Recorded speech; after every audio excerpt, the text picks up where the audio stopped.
All right, let's see here. Click a button. And hello, hi. Welcome everybody to another episode of Tech Talk Thursdays for May 11th, 2023.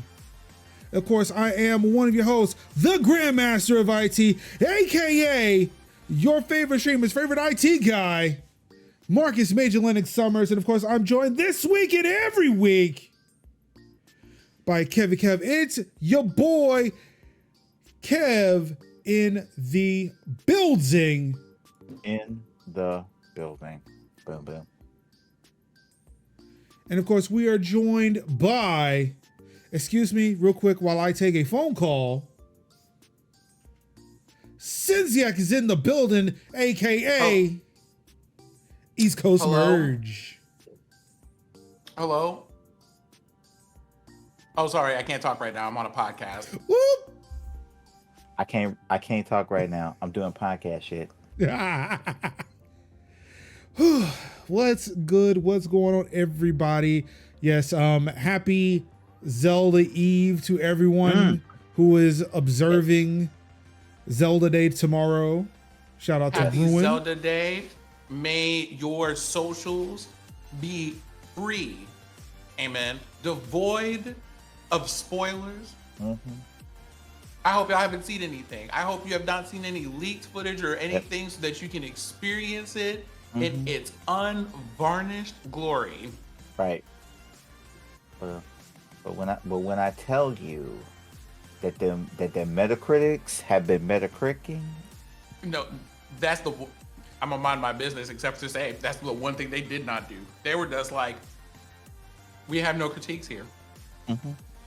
There is no flaws. All I see is perfection.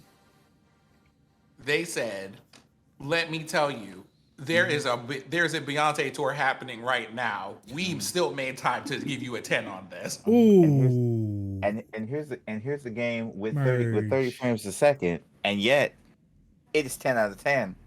Listen. Merge. Why? Let me just go ahead and hit merge with a band real quick since you don't know how to act. The West Coast Sid coming in hot. Coming in hot. Not matching the frames you're gonna get, like, Lord. Like, What, 512 frames per second? Is the Switch that is damn words, motherfucker, damn. Is the Switch that powerful? If only. Hell, I would just like hit 60 frames or at least 45. That would be nice. Clearer visuals would be dope. A little anti-aliasing. A little bit.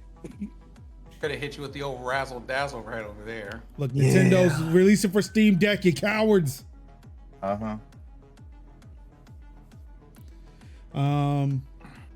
But yeah, thank you so much for everybody for tuning in. Nintendo learned about AMD FSR. They did though. But they did 1.0. I mean, it's FSR. It is FSR, not the best one. Technically. You get Unreal, but it's 2. Is somebody putting out games in Unreal 2 in the year of our Lord 2023? How? How are you even getting access to that? But that's just literally how it feels. It's like you get Unreal, but it's like early. It's beta 3.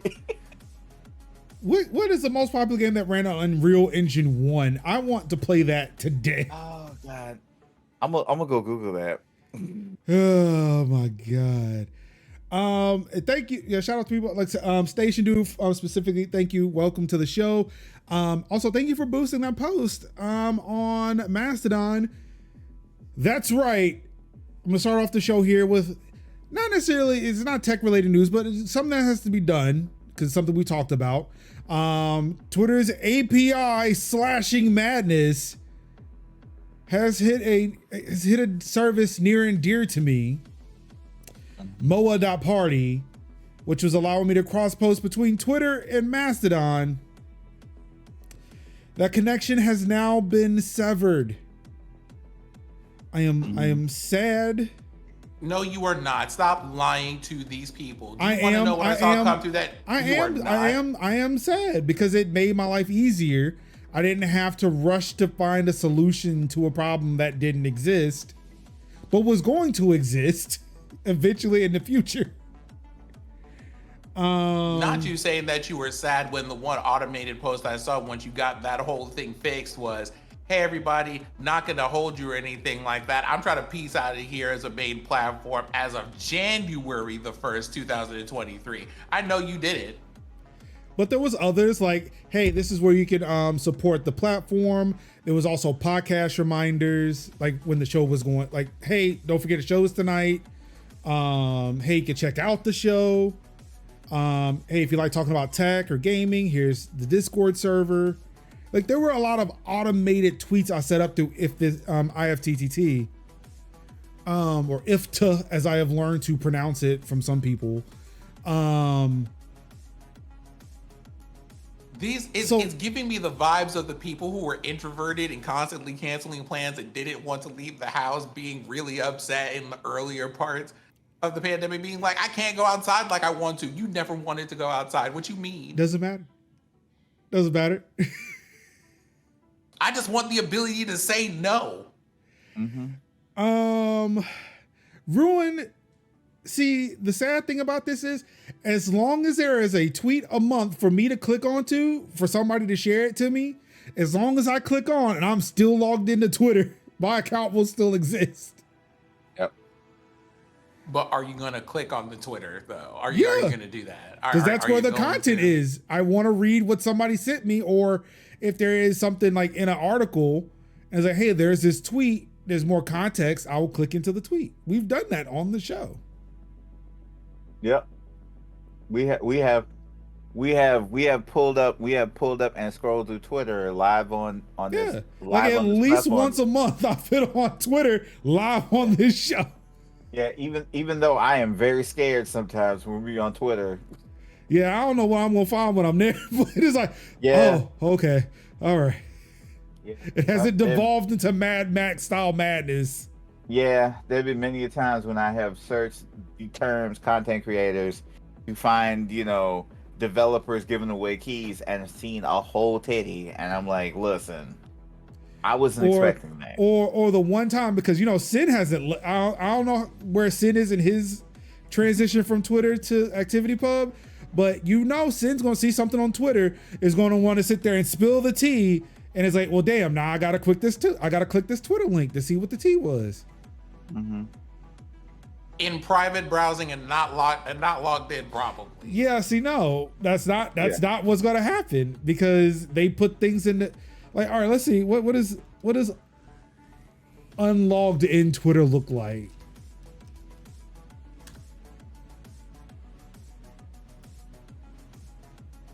See, I want to see this. I'm always going to be just like, why am I not logging in? I don't understand. Why am I not doing it? Also, why is this up here? Oh, we're gonna talk about that in a second.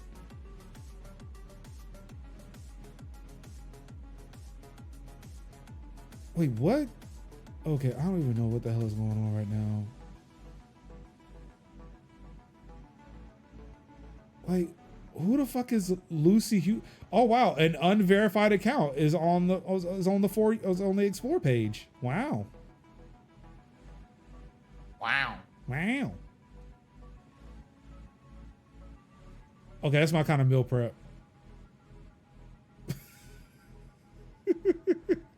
Anywho, let's get into the tech news, shall we? Let's see, we've got Warren Buffett still saying crazy things on the internet because, he is the most in touch person that would ever use it. And actually, it wasn't on the internet. Somebody just posted what he said on the internet, but you know what I mean. As you can see here, see now that happens. Wait, what? It's not Shannon Sharp. Wait, who is this? That's Shannon Sharp, right? Yeah, Shannon Sharp. Okay, I just want to make sure. I wasn't seeing him at a desk yelling at a person, so I wasn't quite sure who that was. But yeah, apparently Elon Musk, or Musky Musk is stepping down a step. Microsoft. He's not even not stepping down. He literally just decided to step to the left. I'm gonna let you read the article. To the left. Take it back now, y'all. And Microsoft, you know what? Again, as I've stated before, if you are high up, if you are a C-level employee, shut the fuck up. All that and more on Tech Talk Thursday, starting with Buffett says Apple is the best business Berkshire owns. Users would give up a second car before an iPhone. You know something? I can't even really be upset with that statement, as clickbaity as it is, because there are those people.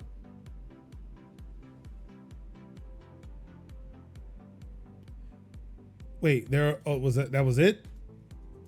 There are those people that just exist in the world. Yep. Oh. Because we've seen enough Apple fanatics. We know that there are some people who would sooner go with unpaid rent and an unpaid car note and no gas and lacking food than to have to text a green bubble on their iPhone. So I absolutely believe this. Like I 100% believe this. I think it's a bit hyperbolic, but I absolutely believe it. And I guess that's for me, like, and that's where I went with the, okay, this is just super hyperbolic. Because ultimately at the end of the day, and as someone who has actively contemplated this exact scenario, I know people who have contemplated and went through on this exact scenario. The reason why we think about this, and some of us do this, is not because we own a fucking iPhone. It's because we already have one working car, and the mobile phone, regardless of whatever fucking brand it is, whether it's Samsung, Apple, or Google, or fucking Xiaomi, we can't get rid of that device, because how else will we communicate with the outside world? That's kind of the reason why I still have like a 4S, because I have a 4S, and then I have this badass PC. It's a 4A. Yeah, 4A. Why? Well, I had a 4S. Don't get me wrong. I did have a 4S, but yeah, there are certain things that people can literally jump. There are folks that would literally jump on the yearly incremental releases, and then there are some that can jump on like be on an iPad and run that bad boy to the ground, to the iPad runs to the ground, and then jump onto another iPad 3 or 4 generations after that iPad, right? I'm gonna buy me the iPhone. Yeah. Is that what you get after the AirTag? The iPhone? Yeah, iPhone. I'm sorry. That's terrible. That's terrible. I'm moving on. I get it. But yeah. But yeah, like and that's the part, like Kevin's kind of speaking to the kind of people I'm talking about, because I know not one person, but quite a few who were just like, first thing, you are in a position to consider a second car. Let's just get into that. But the second thing would be... But see, I don't think this is... And again, for Warren Buffett, it could be. But I don't think this is one person owning 2 cars and an iPhone. I'm looking at this like a family that owns multiple cars. And you know what? Maybe we don't need the second car because we got iPhones. iPhones are definitely better than a second car, right? And that doesn't make any sense to me. Thank you. That's my point. I hear that coming out. I hear that even with sarcasm, and that doesn't make sense to me. I know it's sarcastic, and it doesn't make sense to me. Why would we get another car when we could get an iPhone? I mean, come on. So this is the quote here. Apple is in a position with consumers where they're paying maybe $1,500. I guess that's how you would write $1,500. It looks weird. It's like $1,500 and then bucks. Anywho, $1,500 or whatever it may be for a phone. And the same people pay $35,000 for having a second car. And when they have to give up a second car or give up their iPhone, they give up their second car. I mean, it's an extraordinary product. We don't have anything like that we own 100% of, but we're very, very, very happy to have 5.6% or whatever it may be, and we're delighted every 1/10% that goes up. What the fuck are you saying? That doesn't even make any sense. Like the that thing doesn't is, make any sense. this stuff here makes sense to me when you consider the fact that it's just it's Buffett that we're talking about here. It's Warren Buffett. It's just like, hey, like these are people who talk about the things that people are going to do because they have like the disposable income to do it and they have the options to do these things. That's the first thing. They're just talking to people with ridiculous amounts of money. So this is like those CNBC articles where it's saying like this is how a millennial can live off of $1,000 a month. And it's things like, first of all, get a loan from your parents. Second thing, live in your car. You know, the car that you got from your parents. So like there's that. I seen one TikTok where dude was like, and of course, which I like to call the Davos look, where it's just a white guy with a white with a white button-down shirt and a vest is going in and saying, hey, you know what you should do for your kids? Buy each one of them a house and then put a renter in it and then use that income to then pay for their college. No, use that income to buy a business and then use the profits from that business to form your LLC. Right. Yep. Right. It's that. And if you keep that framing in mind, it helps for things like this. Because you have like there is a person who's, first of all, like, right, let's talk about this. I own an iPhone. You own, like, maybe like one of you two also own an iPhone, right? I don't. I own a Pixel. Let me ask you a very real question. This is the iPhone that I own. Cute little case and everything. Do you really think I spent $1,500 for this? Do you think I would ever spend $1,500 on a phone? Mm-mm. I love technology, but this is a communications device. At the end of the payment plan through Verizon, I would have spent probably about that much. Yeah, absolutely.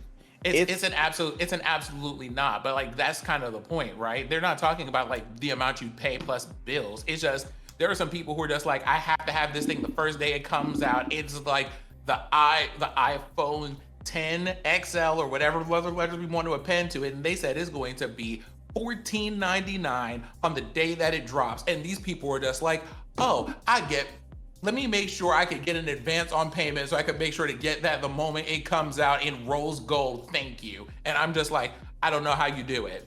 I don't. It couldn't be me. Y'all can see me in about 2 years when that comes down to something that resembles a reasonable, not 4-digit number. Thank you. Right. That part. Because like, being in the buck with you, like, I was looking at the Pixel, what was it, like Pixel 7a? Mm-hmm. 7a? Yeah. So I was like, oh, that's $4.99. But then I remembered I paid $3.99 for this. And so, which was this was by far the most expensive phone I ever bought ever. Well, no, they're not allowing people to trade into 4A this year. No. So yeah, you might. Yeah, I told you should have got that 6A. We had the chance. I mean, it was $150.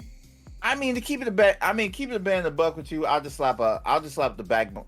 I would literally just slap a backbone on it, and then this will just be my pocket emulator thing, Game Pass, whatever. Cloud, Steam Link, whatever. I have the tools to do that, and I still can't bring myself to do that. Right, because I could probably buy like Stardew Valley Mobile and then play it with the backbone. Have you used that Razer Kishi? No, I've used it. I used it.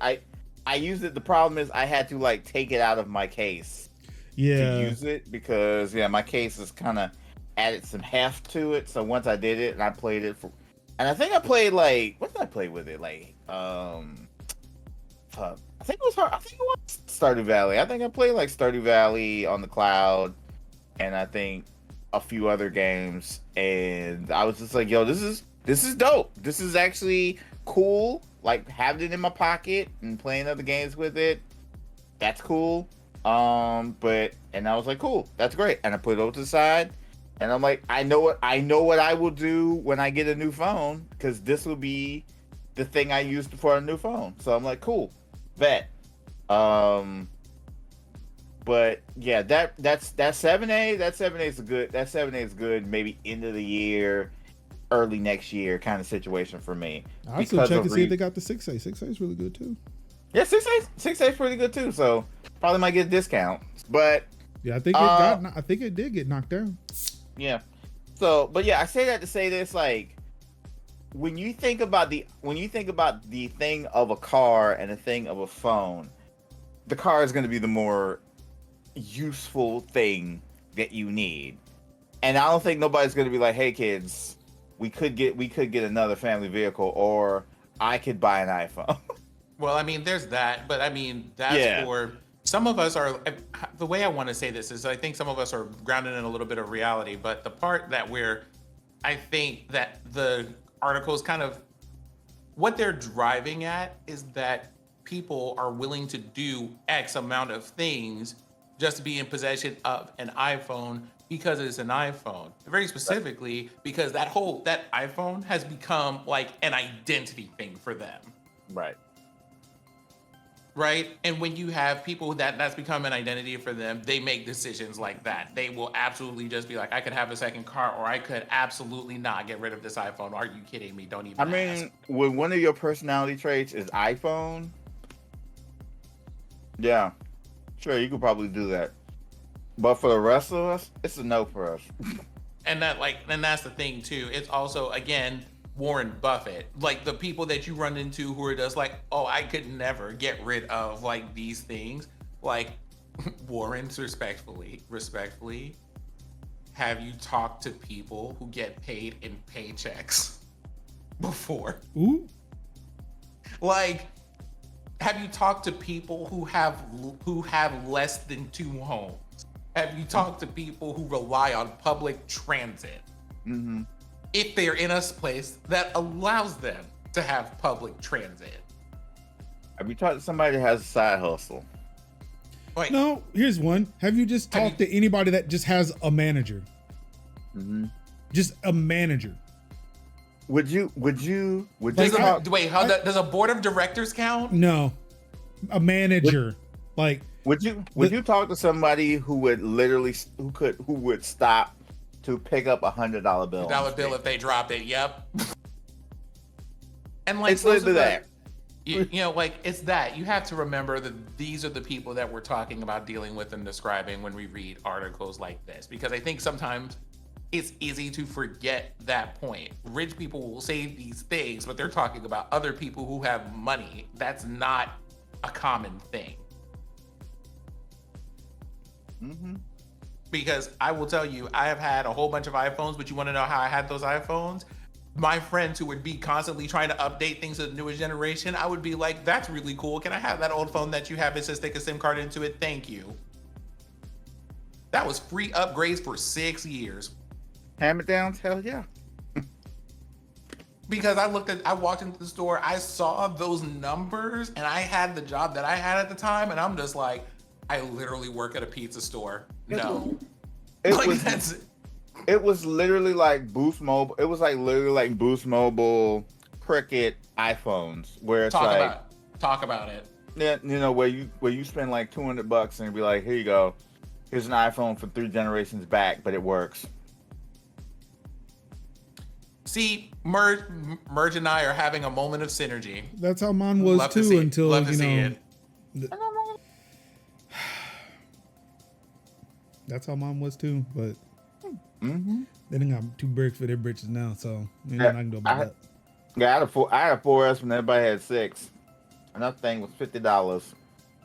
And I love that little iPhone. That was my last great iPhone. It had Siri and everything, and I would ask Siri questions. I'd be like, Siri, who runs Bar to Town? And it said like Mr. Blaster, and I'm like,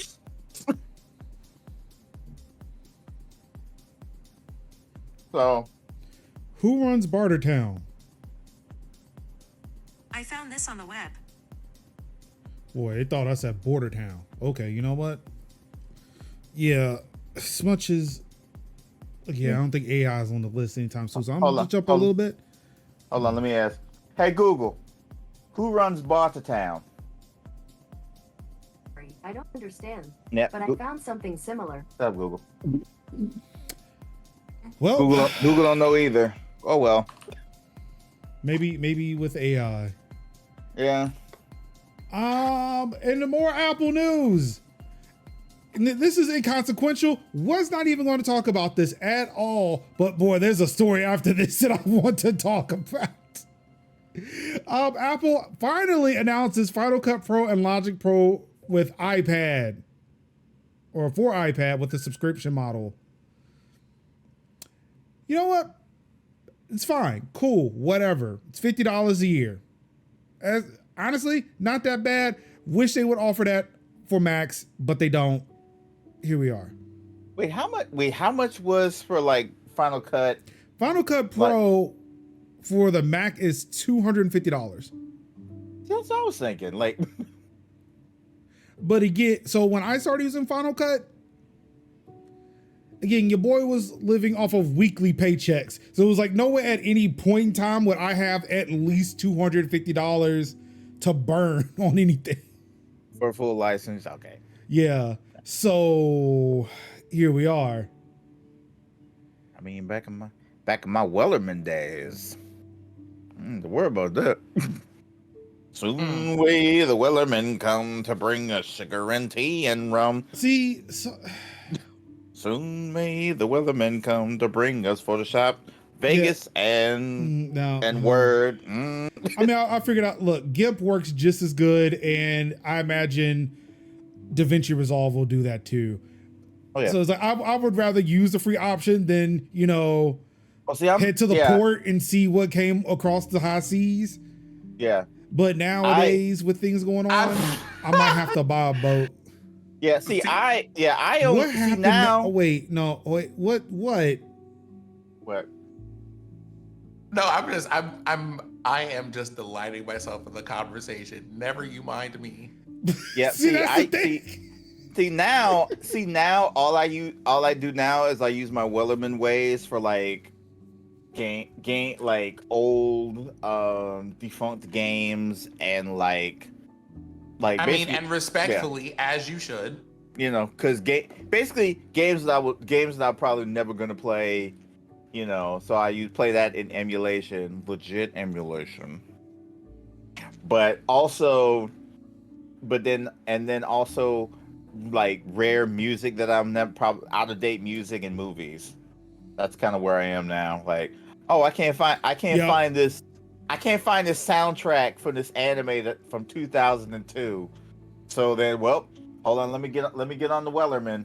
There once was a ship that put to sea in the name of the ship with a bucket BT. Not that. Oh no, Kevin. Sometimes I got to go. Sometimes you got to make up the little songs. You got to do it. Merge. The thing is, he doesn't have to say Nintendo. We all know what he means. Mm-hmm. He ain't got to say it. I don't got to say the name. I just have to find them. Look, just like when I was doing those, when I had an exploratory committee to figure out if I could sit there and back up games from a specific platform and see if I could run them on another platform through software, just to make sure that the software was okay. Mm-hmm. It didn't work. Yep. Thank you, Merge. Don't you put that He's trying to evil on me. summon Mario's lawyers on himself. I say, don't you put that evil on me, Ruin Bobby. Don't you do it. But you did it and then admitted to it. Look, I said the Wellerman days. But we said it's the way that these people are trying to catch you out there, Kevin. Let me rerun the transcript. Ruin says Nintendo just put Kevin on list. Merge says he never said Nintendo. And I said, we all know what he's talking about. And Kev was like, yes. Oh, wait, yeah, Kev never did technically say Nintendo, but he did agree that it was Nintendo without saying the word Nintendo. I didn't say Nintendo. But But I said there are games that are not available. Why are they not available, Kev? Because they're on Atari. That's why. Mm-hmm. They're a ColecoVision. So ET, what are you talking about? So ET gonna come out Yeah. I was like, how? from beyond the grave. Be like, damn it! I'm trying to play Asteroids, and I can't find them. Oh darn. Oh darn. Mm-hmm. I don't know what y'all talking about. Anywho, Final Cut and Logic Pro are on the iPad, but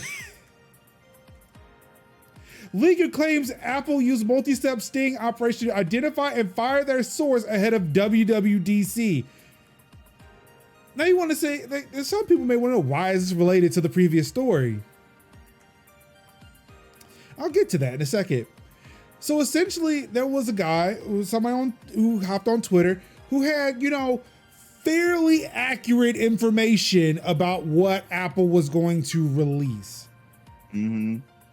Most notably, he was the one who accurately predicted that there was going to be a dynamic island on the iPhone 14 Pro and Pro Max, even though everybody else was saying that it was going to be a small little pill for the true depth sensor and a small little cutout for the camera. This guy said hey, they're going to darken that space in between it and it's going to be a big giant pill. So we got that one.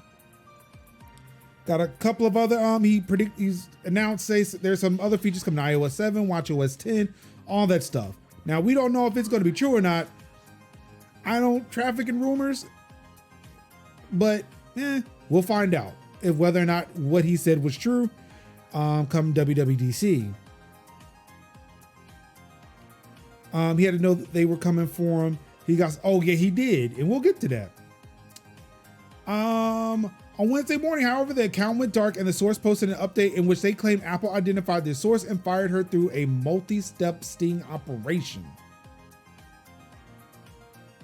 Let's see. I'm trying to find out. Okay, so this is where these people were just like, we're not gonna have these leaks. So let's just go ahead and get into it right now. Let's go ahead and get this sorted out real quick. So the reason why I mentioned Final Cut Pro and Logic Pro is this right here. Last week, Analyst 941, which was the Twitter account, posted on Twitter that Apple was actively working on bringing Final Cut Pro and Logic Pro to the iPad for the first time. The rumor claimed that Final Cut Pro was scheduled for release on iPad in 2024, followed by Logic Pro in 2025. Now, as you know, that is definitely not true because those apps are out today. Just days later, however, Apple officially announced Final Cut Pro and Logic Pro for the iPad via a press release. Way off was this guy. This is how this motherfucker got caught. In public posts on Twitter, Analyst 941 had said their source was a sibling that worked on Apple software teams, directly working with Apple's Senior Vice President of Software Engineering, Craig Federighi. Mm-hmm. Not Craig Fergalicious. That doesn't leave too many people. You idiot. In a post on the MacRumors forums on Wednesday, Analyst 941 wrote a, quote, farewell message in which they explained that the Final Cut Pro and Logic Pro mix-ups. If their story is to be believed, Apple planned the 2024 and 2025 timelines with a single employee inside the company.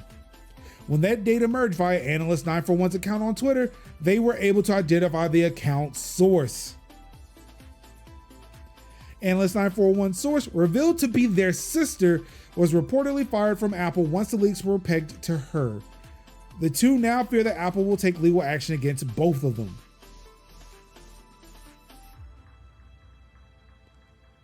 You dumbass motherfucker. What the hell were you thinking?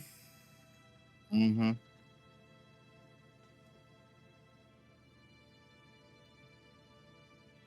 See, motherfuckers on this damn internet just be fucking clout chasing. Mm-hmm. Like, remember the dude from Discord? Oh, I'm gonna post this shit because, I need the street cred. Yo, I know what the fuck's going on in Russia. Look, classified documents. You moron. Mm-hmm. A mess. That's what happened with cloud chasing. We're gonna prove that this company censored people on the internet. We're gonna post the Twitter files. Dude, this is just requests to make sure nobody saw naked pictures of a guy.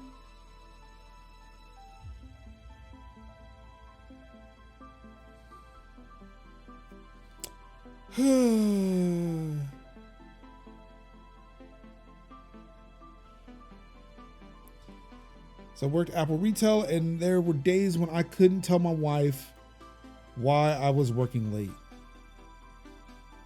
I get it. Dude is a fucking idiot. But yeah, I wanted to share that. Just somebody being a fucking idiot on the internet just for the fucking clout. Was it worth it? You cost your sister a cushy ass job. Mm-hmm. To do what? Were you getting like? Was he getting paid for this? No, I wasn't. Couldn't be me though. Trying to cash them cloud checks. All right, who's ready for Twitter hour? Of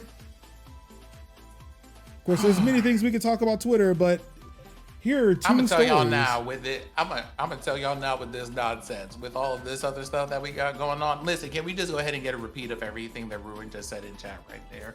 Also, I'm going to bed at 11:15 today. Twitter got me tired. Tired too. Ooh, excuse me.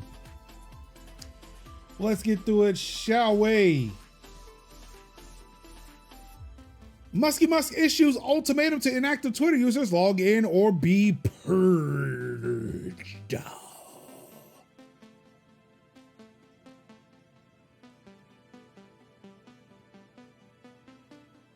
So you can't Girl, scare me with your musky you. ass.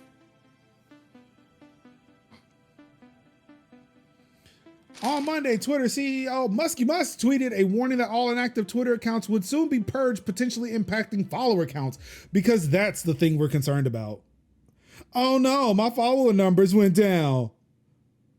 The amount of clout that I thought I had is significantly less. Oh, Well, I mean, dear me.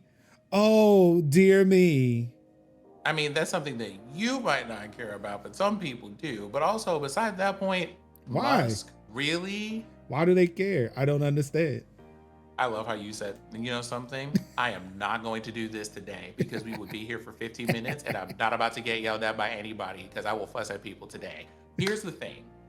Musk, didn't you just have like a whole kerfuffle about people being like, actually fuck you about this other thing that you were trying to implement? Didn't someone run some article about him potentially like suggesting a possibility of some kind of dating service on Twitter or whatever? Oh, he was trying to create a... No, was it? I mean, he's floated because he's trying to make Twitter and everything out. Yeah. Like he's over here trying to make Twitter and everything, and we're trying to get like, imagine having we're gonna purge your account for 30 days after you literally tried everything you could to get people to spend money, and everybody collectively gave you a middle finger. So much so that you had to buy accounts for people to be here, even though they told you that they didn't want them, and continue to troll you over it. Like, imagine being this person. I mean, he's trying to get the same people who care about those Twitter follower numbers. The people who did care about them still left. Like, But they left those accounts open because, oh no, what would happen if my account went away? and then I know he was saying something before about being like, I want to like free up whatever like Twitter names that people have. Sure. But it's one of those things of being like, you clearly have no reason to do this. You're just hoping to like somehow get someone on this platform, which is the thing. If everyone logs in, let's say everyone logs in, let's say that people are still active here, right? Yeah. What are you going to do with that? Because that's still not going to turn you a profit. We've already seen that you are bad at that whole thing. So what are we doing? It keeps his monthly active users at it's somewhat of a stable rate for those who still have some interest in using the platform still. Right. instead of it Shows being a liability. dead drop because, hey, my account's just going to be here. I'm just not going to log in. Or I just need to log in every so often. Like if it's every 3 months, like I think it used to be. I mean, that's basically you right now. Sorry. No, not 6 months. You need to log in twice a year to Twitter to keep your account. So if you force them to log in every month, then and like people want to keep those accounts mainly, and like a lot of people are wanting to keep their accounts because they themselves do not want to be impersonated on the platform, even though they're not actively using it. Yeah. You want to know what? There's going to be reports about the numbers dropping, but I feel like people keep forgetting the amount of people that just make burner accounts to say and do terrible things and do not care and will just spin up another account. People just will. Like, this is not helpful. But I think the thing with that, how many of those people, what is the ratio of people who do that as opposed to people who don't? I mean, enough to have an impact on democracy, depending on the platform. Well, yeah, sure, that much, yes. But again, if everybody who cares about democracy then leaves the platform, then what? Well, no, actually, because 4chan, everybody cares about. Yeah, 4chan exists. Never mind. 4chan and 8chan. Excuse me. I rescind my I recant my previous statement. Thank you. Yep. I don't know. But oh no, think of the follower numbers. Which because it's kind of I question. The people, like the thing about that is, and like here's the thing about like most of it, right? People who, it's one of those things that also seems superfluous and unnecessary for just the one thing, which is the people who the people have already left who are going to leave, right? For the most part. There's probably going to be some additional fallout with the other policy changes that they're thinking about introducing in June, which don't think we forgot about that shit, Elmo. But also, right, there are people who are like, we've been going back and forth about these things and everybody having to figure out at their own time whether Twitter is going to be the place that they want to be or if they want to find a new home to start building a nest in or whatever else as far as their platforms are concerned. Like the thing is, those people are in here logging every day, spoiling everything about the Zelda game coming up and everything about the Beyonce concert. Like the people who are going to be here every day are already here every day doing the things that they do. But they don't, again, it's looking at an average monthly user. So sure, there are people that are here every day, but it's more or less like, hey, how many people are still logging in? Because that number would probably be significantly less if a few people lapse a month and oh no, they lost the account. And that number goes down. Or if those bot accounts finally get purged that they were talking about way back at the beginning of his tenure. And see, this is why I'm wondering like what constitute logging in. Does it mean active use of an oh shit, yeah, even for me, even if IFTA was still being used, I would probably still be at risk of being deleted. My account would be at risk of being deleted because I think I'm using IFTA's API access and not my own.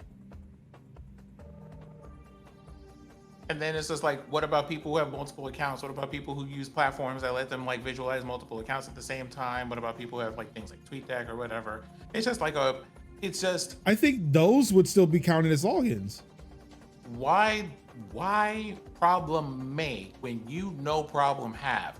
I cannot imagine being like, first thing, I couldn't imagine being that ridiculously wealthy without like having a severe moral crisis. But never minding that for a second, imagine having that much money and not being able to do anything but do nonsensical things like this. But see, the thing, you say that he doesn't have a problem. He clearly sees that he has a problem. When you're having an actual problem and problems of your own making. For one, something. But again, it's a problem nonetheless. For him, it's a problem nonetheless, whether or not he made it or not. I'm gonna let you and Elon have that conversation. No, because let's say I spilled this can of Dr. Pepper, right? Sure, I spilt it, but it is still a problem that needs to be dealt with. I mean, is that a problem? Sure. But here's the thing, that even if you did it by yourself is an actual physical problem. What you didn't do is go, I, at this moment, haven't had a car crash. You know what I should do? I'm gonna go get in the car and go run headlong into something. And then go, oh no, what a terrible thing. None of this had to happen. I, again, see that yeah, I don't know. We'll leave it at this. I'll just say like, I see the argument, but again, it's still like, he still sees that there is a problem that he has to solve. While us living in objective reality, see that there is nothing there. What are you doing? That was, on the other hand, in whatever fucking reality he lives in, which is probably where all the MAGA Republicans or just Republicans or literally almost anybody else who is center to the right, or like they're the farthest left they go is center, and then in the right direction, they all see a problem, but the rest of us here in objective reality don't see it. Right. It's I and I alone who can fix the problem. However, if he had just did the Trump care argument, which I've called the Trump care argument, that we'll get a new solution in 2 weeks. No, it's basically take the thing that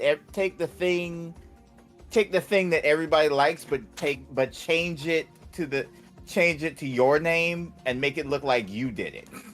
Basically, but that will make him look woke. Right. But see, that's the problem. Nobody would question him if he says, this is my idea and I did it and it works. If he said, we are making no changes to Twitter and we are making no changes to Twitter, but Twitter is my baby, then everything that happens is just, Twitter is just under Musk. And see, but yeah, he didn't see that because apparently Twitter, which is objective reality, Twitter was hemorrhaging money. Right. It's just that his solutions to that problem were terrible. Right. And because he's rich and a fucking man-child the man baby, a man-child is too much. But because he is a man baby, he's like, oh no, there's more problems. If I stick to my plan of changing all of this shit from the woke bullshit that everybody in San Francisco believes in, then I can save the platform. Right, because nobody is going to see you as woke if your fans see you as a genius. If everybody sees you as some form of a genius, if they're seeing you as a genius for literally fucking up, imagine how much of a genius you would look if you just didn't do anything and let it be slightly less broken. Just maintain the status quo, add a feature, flare up a feature, throw a little pizzazz somewhere, throw some sprinkles and some glitter on the issue, but it's yours. Because there's too much glitter on because there's too much woke shit on Twitter. Right. I must remove the woke. I can't sit here with all this wokeness all over my baby. What is going on? And it's just like, girl, you could have just bought Parler and left the rest of us alone. Right. For $200 on sale for $200. Or made your own, and it'd have been just like True Social. It'd have been weird, it'd have been busted, it'd have been odd. But guess what? For the same, that's not different from anything else he's worked on. But here's the thing. For the same reason that nobody wants to make their own. Yep, there we go. That's what it is. There it is. I'm gonna put it up screen. That's why he didn't buy Parler. That's why he didn't buy Truth. It won't fucking cool. He wanted. We drug it into the ground. He wanted the hot thing, and to control and hold the hot thing. I wanted free, open, public conversation. I would not like to control the conversation. But I want to control the conversation on my own thing. Because if he'd have made his own, it would have just been like True Soap and Parler, where he would be screaming to his own sycophants, but he needs to be seen by everybody. I want everyone to worship me. And So see, I'm going to go on. So he did the thing that I Right. accuse a lot of folks who are still on Twitter of doing. You don't want it better because here are better solutions. You chose not to go that route. You chose to stick around and do the cool thing because you were afraid that if you actually started from the bottom, you would not have the same shit you had at the platform you were just at. Like it's like, instead of building my own social network, I'm gonna buy Twitter where I'm already cool. And I don't have to build it up. I can just keep going up. Right. And then I and just I'm look at like- this and see, yep, that's a mistake. But you know what? Fine, y'all do you. I'm the whole live and let live. I'm like, you know what? You stay over there. I'm gonna be over here. I'm gonna come back every now and again. I'm like, how y'all doing over here? Ooh, it's still a mess. All right, cool. Exactly. That- This is why I still got my Twitter account because every so often Yeah. log in there. Ooh, it's still a mess. How's it doing over here? Yeah, it's still bad. Speaking All of right, which, let's go. Speaking of which, can we do the monthly Hive check? How's Hive doing? Checked on Hive. It was all right. Normal. It's My Android phones have normalized. been off for months, so I've checked. I literally did like a post on Hive not too long ago. It was like, yeah, it's fine. It's Hive doing its own thing. just sort of okay. Wait, It's I didn't not. have to It's come not. here, but- It's not like it's not falling under the weight under the. It's basically it's functional now. It's still functional. It's okay. I dropped the post on. I was like, let me see how Hive is. I can actually log in and make a post and drop a GIF. Nice. Yeah, There you well, go. Twitter seems fairly quiet now. I mean, there was some shenanigans between like Actually, It was I'm a little- lying. This yeah, isn't there Twitter. was yeah. This isn't Twitter. Yeah. This isn't Twitter. Look at it. Yeah. Ooh. It's Blue Sky. That's right, baby. I'm on the app protocol, the AT protocol now. You know the vibes. But yeah, no, I'm not gonna say here. Not at all. But yeah, it's You know, know- okay, I'm gonna say something about this here. And I love PT, I do. But this ain't it either. My favorite thing about Blue Sky continues to be that it isn't Twitter. This is the same energy of like, and I get it to an extent. Like, sure, if we have a choice of two people, choosing the lesser of two people, the least evil of two people, sure. The one thing I like about Biden is the fact that he is not Trump. yeah. That's Enough. the only thing. That's it. This right here, my favorite thing about Blue Sky continues to be that it isn't Twitter. Yeah. It's not enough for me to choose Blue Sky Right. because there are better alternatives to this. That's the whole thing. If we had better options, We do. and we do have better options. However, It's like if we we do have those options.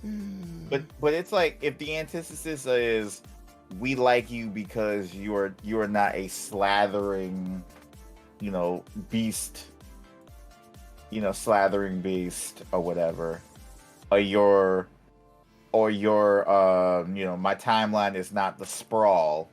Shout out for those who watched my Darkest Dungeon 2 stream, where it's literally a city where everything is on fire. Everything is on fire. It's called the sprawl. Everything's on fire. And I feel like that's Twitter. Yeah. Whoa.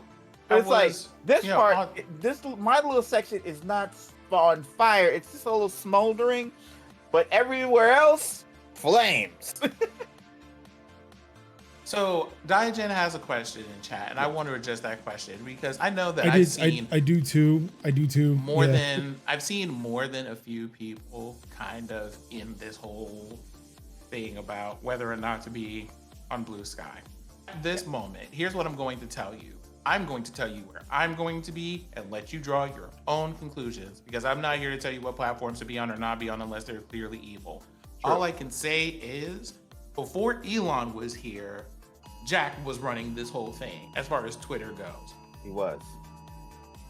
and then took that and moved it to this thing and said, you know something, we should do this, that we should actually really think about this, doing this decentralized thing. And all I can think about is Jack is going to walk into this and is going to end up building a thing, but I don't think that Jack is fundamentally a different person than when he started this whole thing, seeing the arc of what has happened.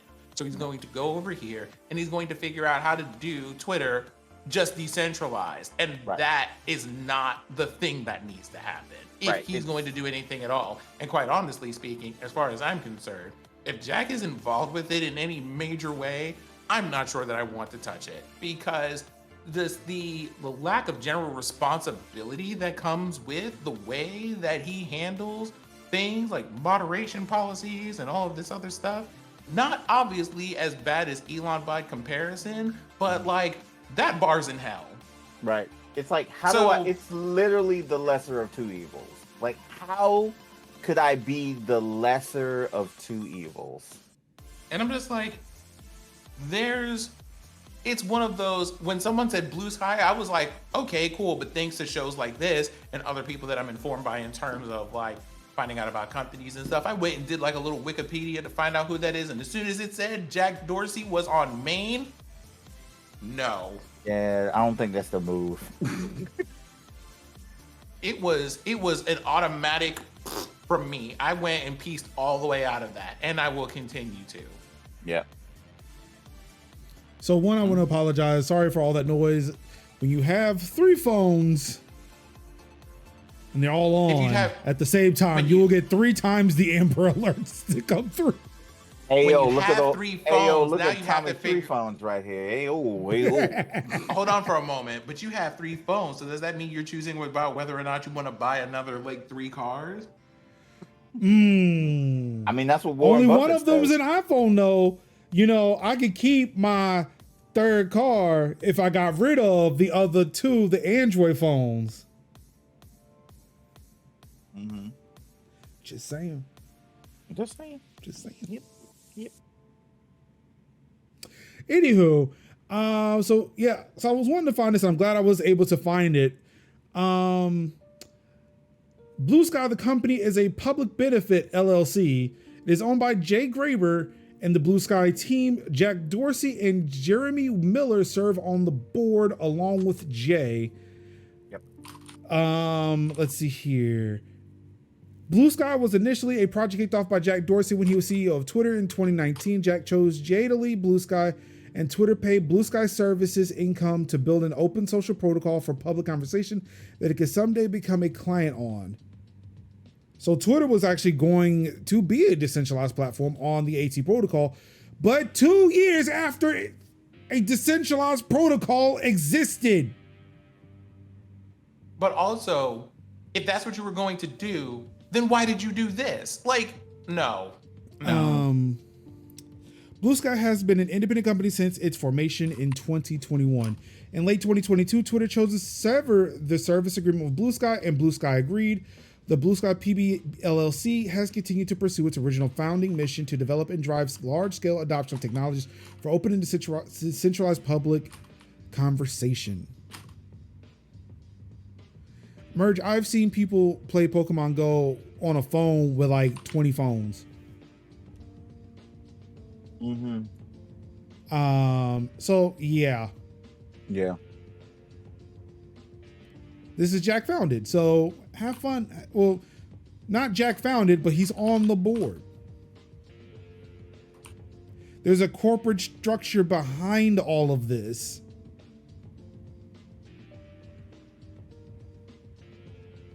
I mean,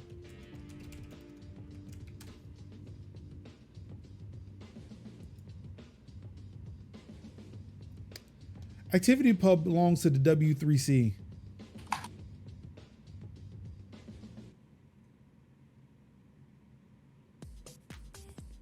But yeah. There's no. a Git repository for it.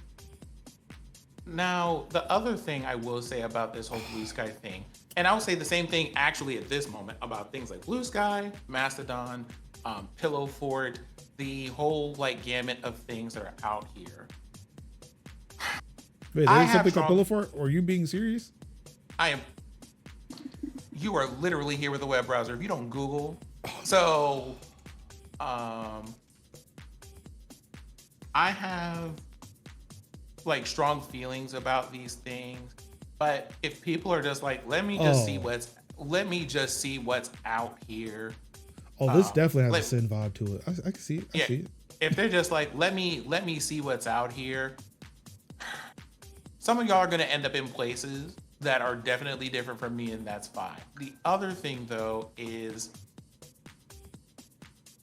at this point, on the one hand, there's the Twitter's on fire and we need to get out of here.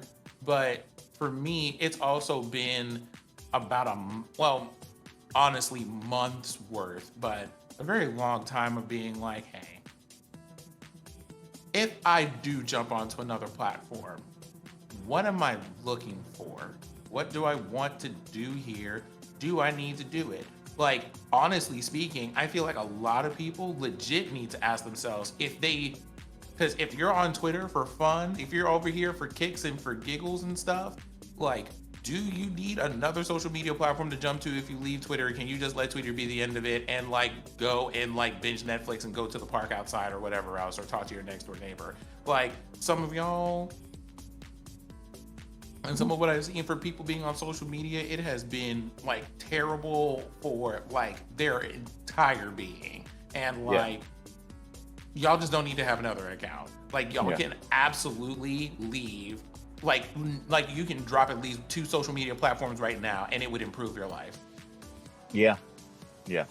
So go ahead, just go ahead and let it go. Don't even migrate. But if you need to migrate somewhere, at least think about what you want to do there and what you're trying to bring there or be when you get there before you do that, right? Rather than just jumping in to consume things or be informed of stuff. I promise if it is important, it will find you when it needs to find you. That part. Generally speaking, some of y'all wouldn't be, if you weren't on social media right now and just like let it be like a chat group or WhatsApp group, your video games, movies, and musical concerts wouldn't be spoiled as much. That part. At least give yourselves like a little break or a sabbatical or something like that. Yeah. Please. I'm all about the sabbaticals. Like, I'm all about being like, you know what? I'm just gonna take this off my phone and I'm just gonna like, you know, take the weekend and I'm just gonna like enjoy my weekend, decompress, you know, get off the socials. Like, the show I like or movie series I want to watch, I'm just getting off the socials until I can enjoy it a lot, you know, enjoy it. But yeah, a lot of times you just need them times where to like decompress. Also, you know, like, Discord is good. Discord has been good. That's why I've met a lot of people. My best besties is I've met them through Discord. I met y'all through Discord. So my podcast homies, I've met y'all from Discord. So, and you know, I've seen other people on like Twitter and Instagram, and we have talked and, you know, collaborated and, you know, communicated, and some of my best friends are met through, you know, where I met in other people's chats and met in my own chat, and, you know, lifelong friends. Like, Dee Dee is somebody that I've known who just like materialized in my chat one day, and now we are like the best friends, and we play Raft on the week, and sometimes we play Raft on the weekends. Like, you know, so you meet people how you meet people, but then we also kind of communicate in different other places. Like, I'm not on Twitter to like communicate like DMs. That's what Discord's for. That's what other messaging apps are for.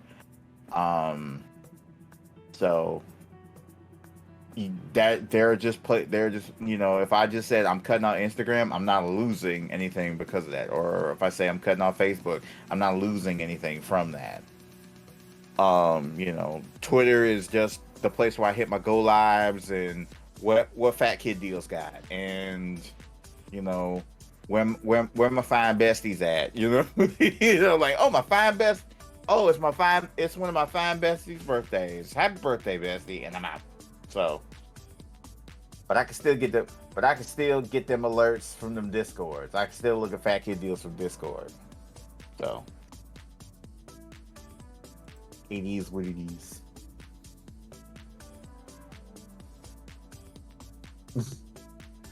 You didn't have to call me out like that, Sam. I missed it. I was too busy in Pillow Fort. Listen, sin of the West Coast, it's because the sin of the East Coast loves Merge you. of the East Coast. Merge of the East Coast.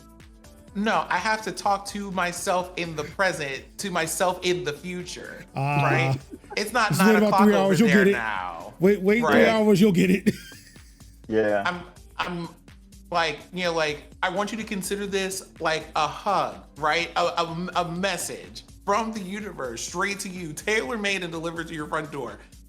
Give yourself a break, please. When it comes to the social media stuff, we're already driven as it is to go from one place to another in order to not miss things and to have information to consume. And maybe in some cases, if we're really lucky to have people to share ideas with, although the way that they've been conditioned to express their ideas is hostile in a way that I don't like. But you don't have to rush it. Mastodon. That also happens on Mastodon Major, and it took me only 2 days to find it. We're not gonna do this today. However, I don't know how, see, and again, I'm not gonna discredit, because again, I also did not have that problem on Twitter either. I was going to wait around for it to just manifest itself either when there was a publicly acceptable reason for me to leave Twitter, as opposed to, oh no, I'm just going to be this. It's like, I want to try something new because, like, no, it's like, oh no, oh, there's a mass exodus. Well, I guess I could leave now. I could just walk out with everybody else and nobody would notice, right? But yeah, like, I guess for me, tailoring things in a way to where I don't see it is a blessing, is a blessed gift that I have. Yes. Because I don't see it is at a point, and even with my life, it's like, I know that y'all share shit. Like, it clearly isn't an AI video, because AI video was not a thing in 2020, or at least not to the extent it is now, 3 years later. Mm-hmm. So I know these videos are real, but y'all are seeing shit in this world, and even in North Carolina, like a few miles away, that I have never seen. It's like, is it real? Am I missing something? Because ain't nobody checking me like this. I'm able to walk around, like, look, I'm able to walk around to Target with a mask on. Ain't nobody saying shit to me. Right. Like, damn, who was giving y'all this kind of shit? So it's like, again, for me, I'm not discounting it. It's just that I've never experienced it, and I don't want it to make it seem like it doesn't exist. Because that's one of the things, like, while I'm on Mastodon, while I'm in the spaces that I'm in, I want to make sure that people have an experience like mine, where it's like, I don't see it. It sucks that you do. I don't know where you went to get there, how you found it, but let me help you try to navigate around it, try to figure out some way to cut this shit out. I mean, some of it is that, and also it's not like I'm saying that people are out here intentionally being terrible and evil or anything like that. What I'm saying is that when people express ideas on the internet in general, across all social media platforms, because they only have so many characters and they're just like making a statement or whatever about how they feel, when the replies and stuff come in, the responses to them can either be like, in my opinion, curt and unnecessarily harsh. So I'm just like, yeah, that I have seen. That is a thing. I'm not talking about like actually like running into people who are just like being like openly terrible. We're not talking about that. Yeah, so that I have seen, and I guess for me it's like, dog, like, chill. And it's just relax. like, yeah, this is like ayo. It's not. Relax. It's 9 o'clock in the morning. Like, go have a bowl of Wheaties. But other than that, right? Like, as far as these platforms go, we're already driven to like consume far more than we're ever going to able to properly take in or process in a lifetime. Take a break. Yeah. Take a break. Yeah, for me, I'm off on These Saturday. people, like so these people, corporations, and everything else are making money, profit, and content off of you just being stressed out for no reason. Don't do it. Yeah. I love y'all. That's why I'm saying that. Don't do it.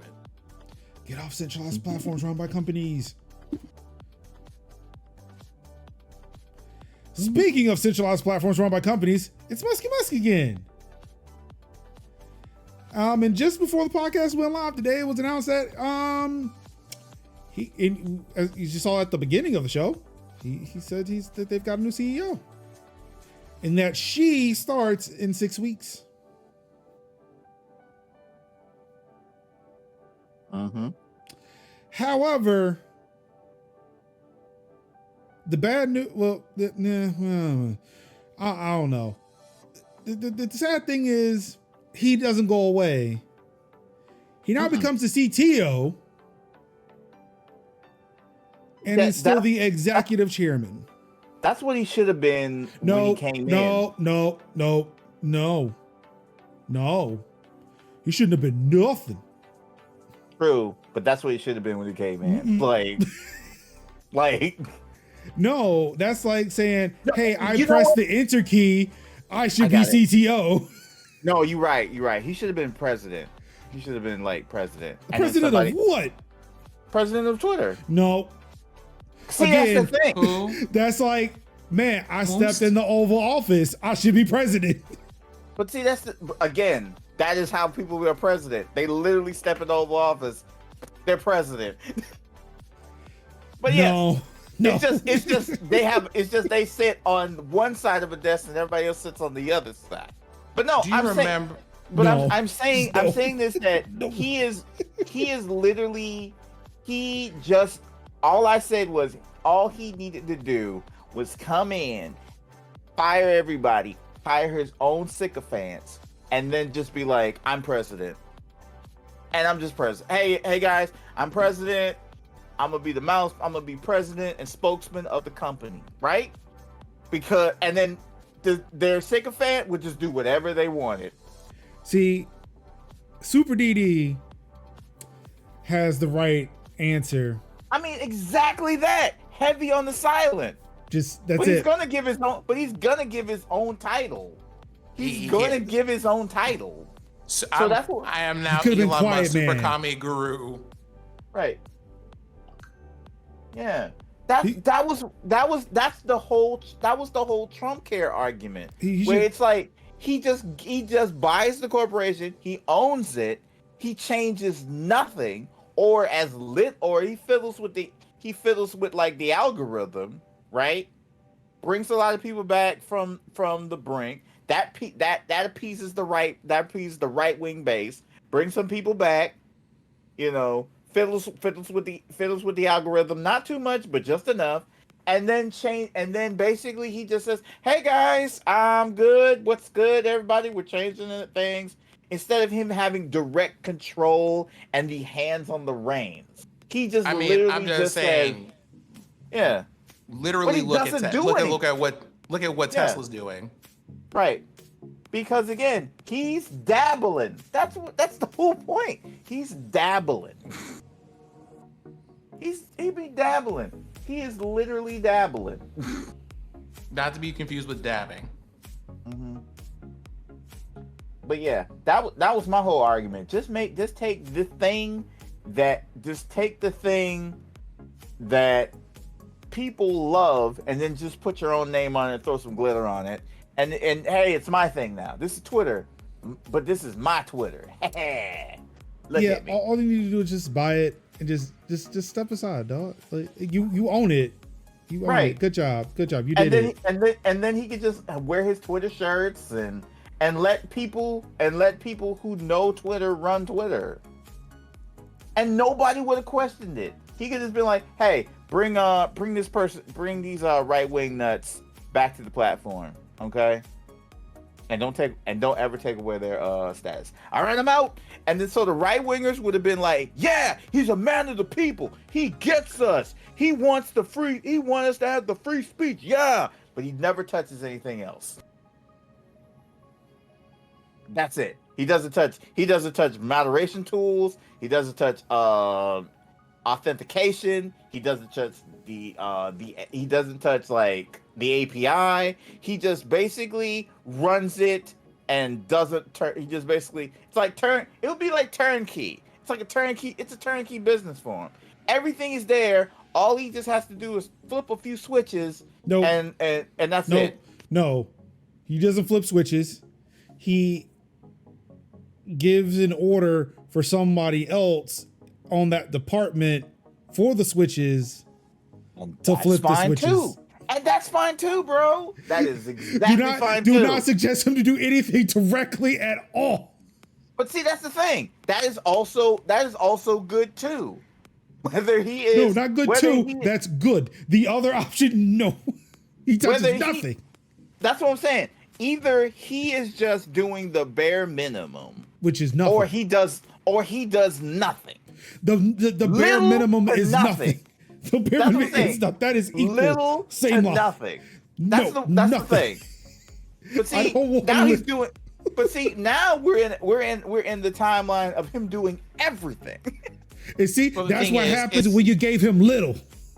Well, like the thing is, in the company that he was working at before had buffers of just being like, there are layers between you and the operations that we have, and we keep it that way. And when he came to Twitter, we didn't have anybody to just go, hey, yo, you stay here. We'll let you know if something important is happening. Just go over there and be cute and like troll people on the internet or whatever it is that you do. Yeah. Don't do anything too much. And he didn't have that. No, because just like Tesla, he has to feel like he needs to do something, and he be dabbling in his fingies and everything. And now look at what happens. I spent the fuck up 2 companies. Actually, that's something else that I think they address in the up 3 because he's got. No, I'm sorry. He's fucking up 4. I think that's something that they address in the article about too. Starlink. No, that's part of SpaceX. Oh yeah. Oh, so I think that's something that they address in the article, which is I think some of the shareholders from Tesla are like, okay, well at least if you step down from the CEO, then you'll have more time to devote to this main company that you like got world famous for. Except it was to just step into being a CTO. Yeah, so this could assuage the fears of some Tesla investors. They've worried that Musk has been distracted from work at his best known company by focusing on Twitter. With his reduced role, he'll theoretically have more time to devote to his EV brand as it faces mounting competition. No, he absolutely won't. Y'all don't understand how bad this man is gonna micromanage. Because the thing is, he's functionally right. The CEO and the CTO now. The difference is, he'll be like, well, you can be responsible for the main decisions while I go over here and like micromanage these people to death or whatever. Right. And crunch that even EA would be ashamed of. Right. So here's the thing. We got that going cracking on. The whips. We got that going on, but also, do y'all remember when we were talking about I think it was like Bobby Kotick or whatever stepping down as like CEO or something like that for what was that, Activision Blizzard? Yep. Yeah. And we were talking about that and how they were putting someone else there, and like at the time, Major was like kind of heavily critical, like, y'all, just because like what they said was he's stepping out from CEO or whatever. They didn't say that man was fired. They didn't say that man wasn't going to stop getting paid. They didn't say any of that stuff. They just also, this is when we thought that the Microsoft acquisition was going to go a lot faster than it currently is. Keep in mind, Bobby Kotick is still there. Yep. Also, your reminder, fuck Bobby Kotick. Amen. But like, it's fuck that whole thing of being like, oh, we thought it was going to be this. We thought it was going to be this.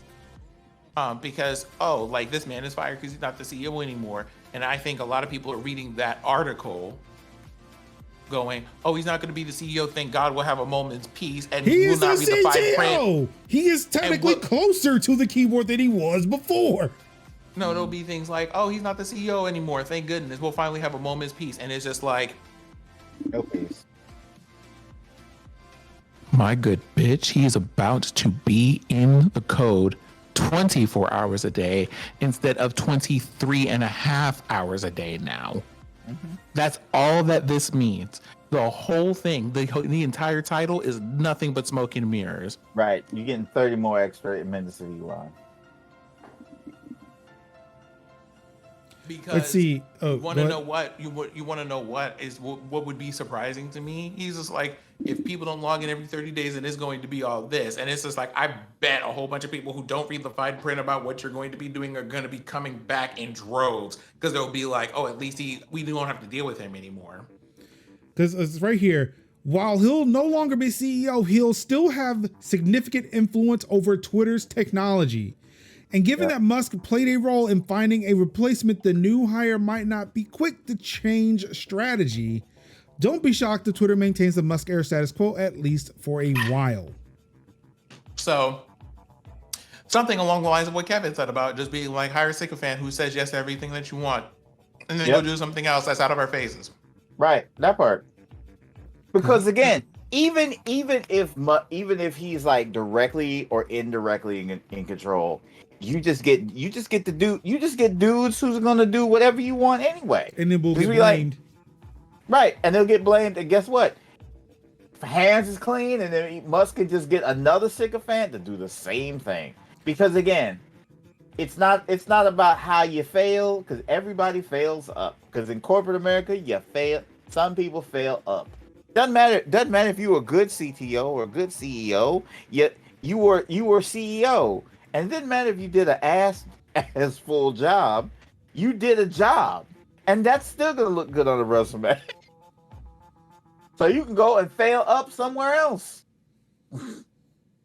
Here's this $250,000 golden parachute. Now go land your ass into another gig in Google or some shit. So go work for Oracle. So allegedly, the new Twitter CEO is NBC exec Linda Yaccarino, who is currently the head of advertising and partnerships for NBC Universal.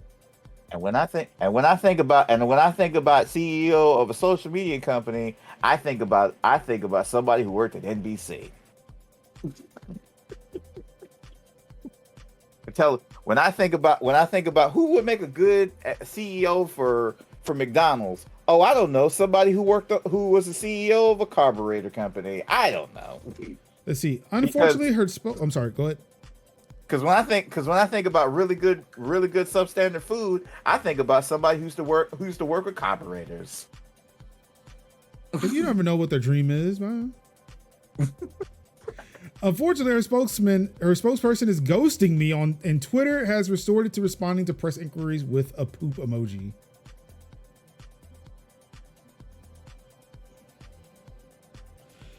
Oh my God, Elon, just take my fucking account now.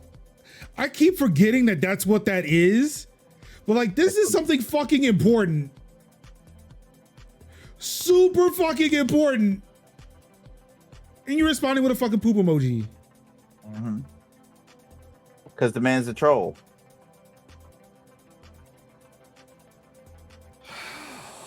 Free speech for $8. And it's still like people do not understand what that even means. Yep. Free speech. $8. Meme lord. Exactly. Meme god. Fuck this. Free speech for $8. YouTube. I'm sorry. Sorry, it just broke for a second.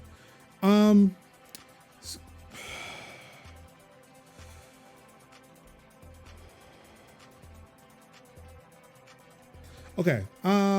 YouTube is testing blockers, or is testing blocking ad blockers.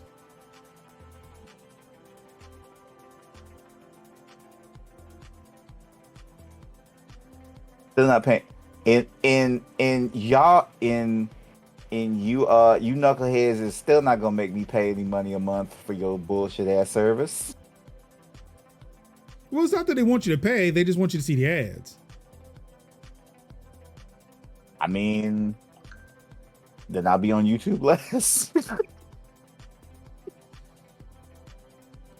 Redditor first spotted earlier this week that on trying to use YouTube.com, a pop-up appeared that said saying that ad blockers are not allowed on YouTube. Videos were blocked from streaming unless the user then allowed YouTube ads or signed up for YouTube Premium, the subscription service that allows users to watch content on YouTube without ads.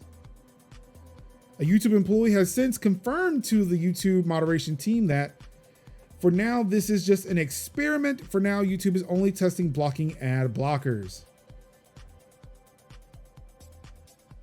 Yeah, with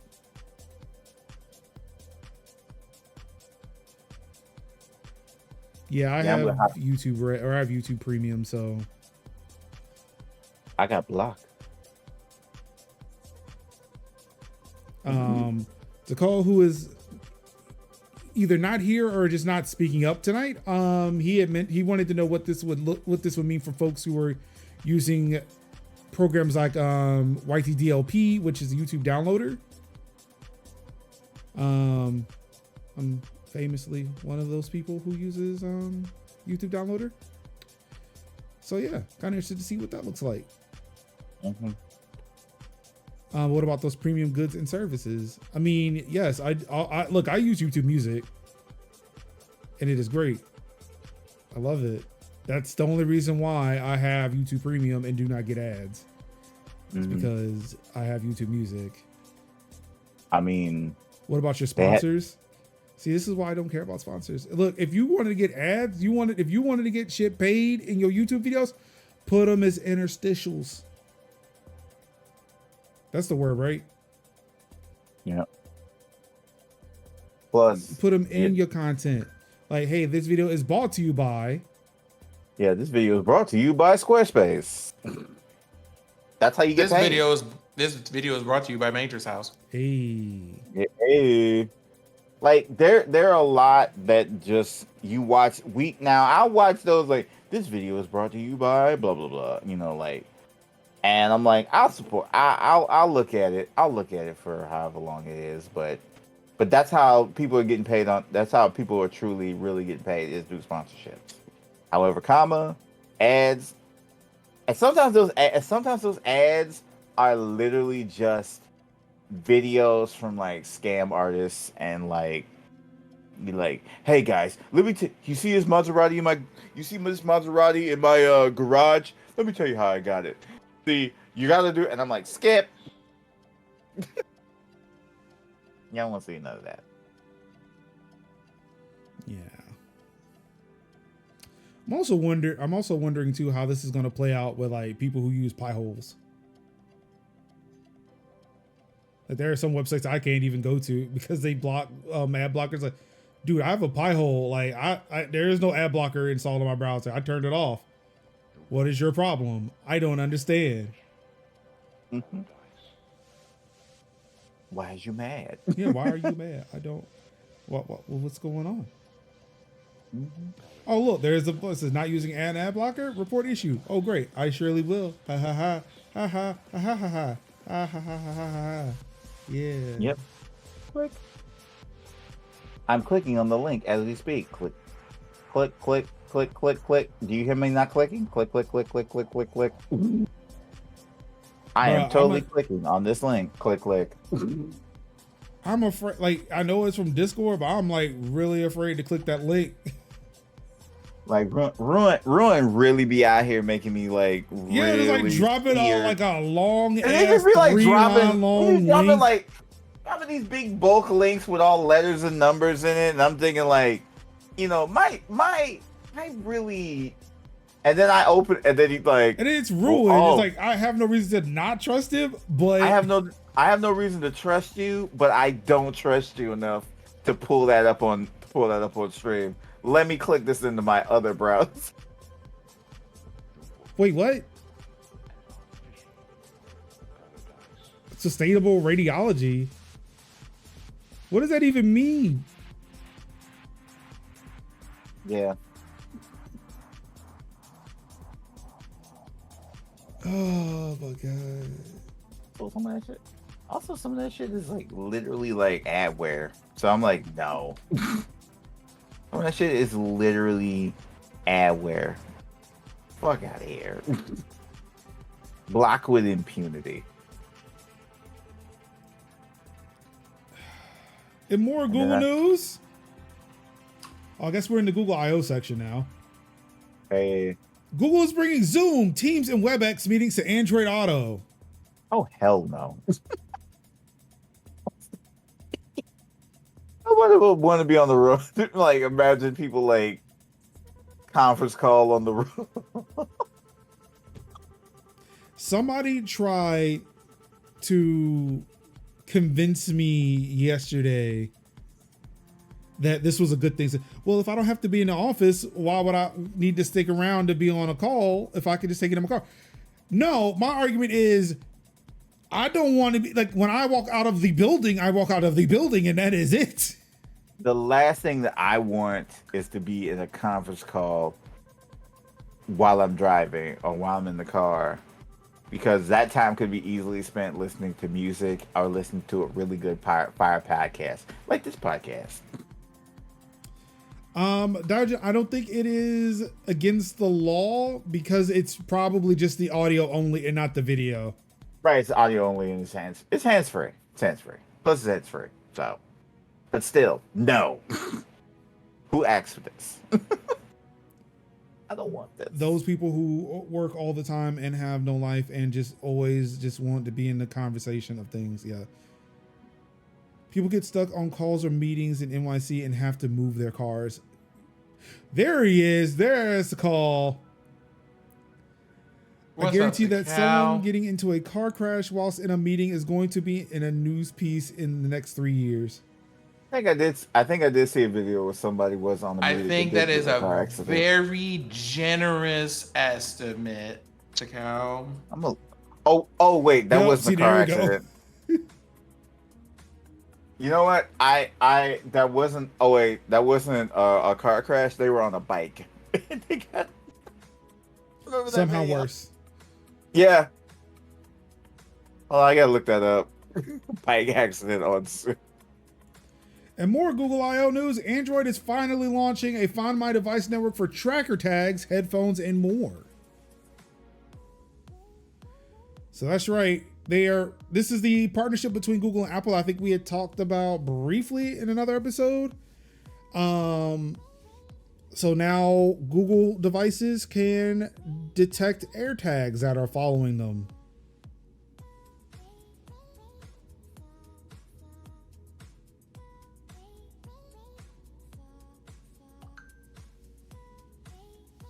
Uh-oh. To call what do you hate? What is it now?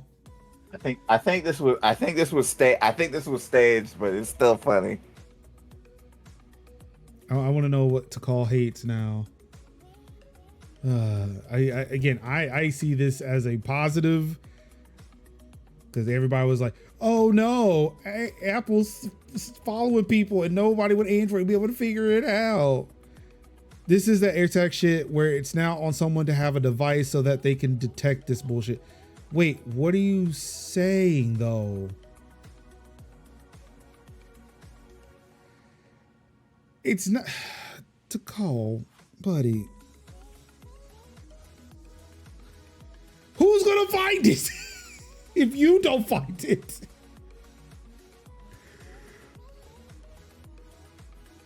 Only time I was on a run and Zoom put me in a driving mode so I couldn't interact with my meeting.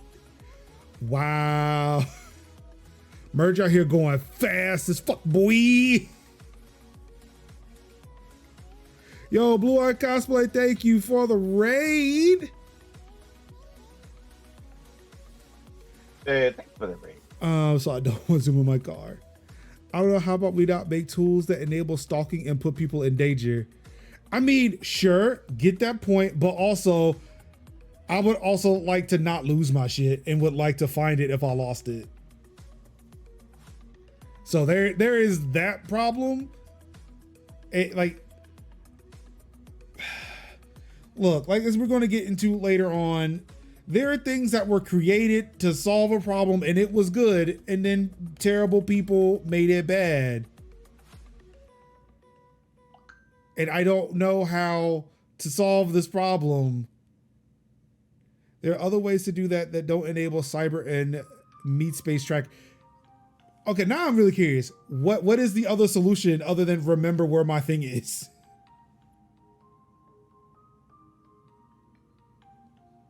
That's all. I don't know of any other thing that would help with that. This seems like a nice technology. Don't get distracted so you don't lose in the first place. We already have, it's called Find My iPhone. But that's to find the iPhone or the MacBook or the iPad. What about my book bag or my keys? And also it's not on Android.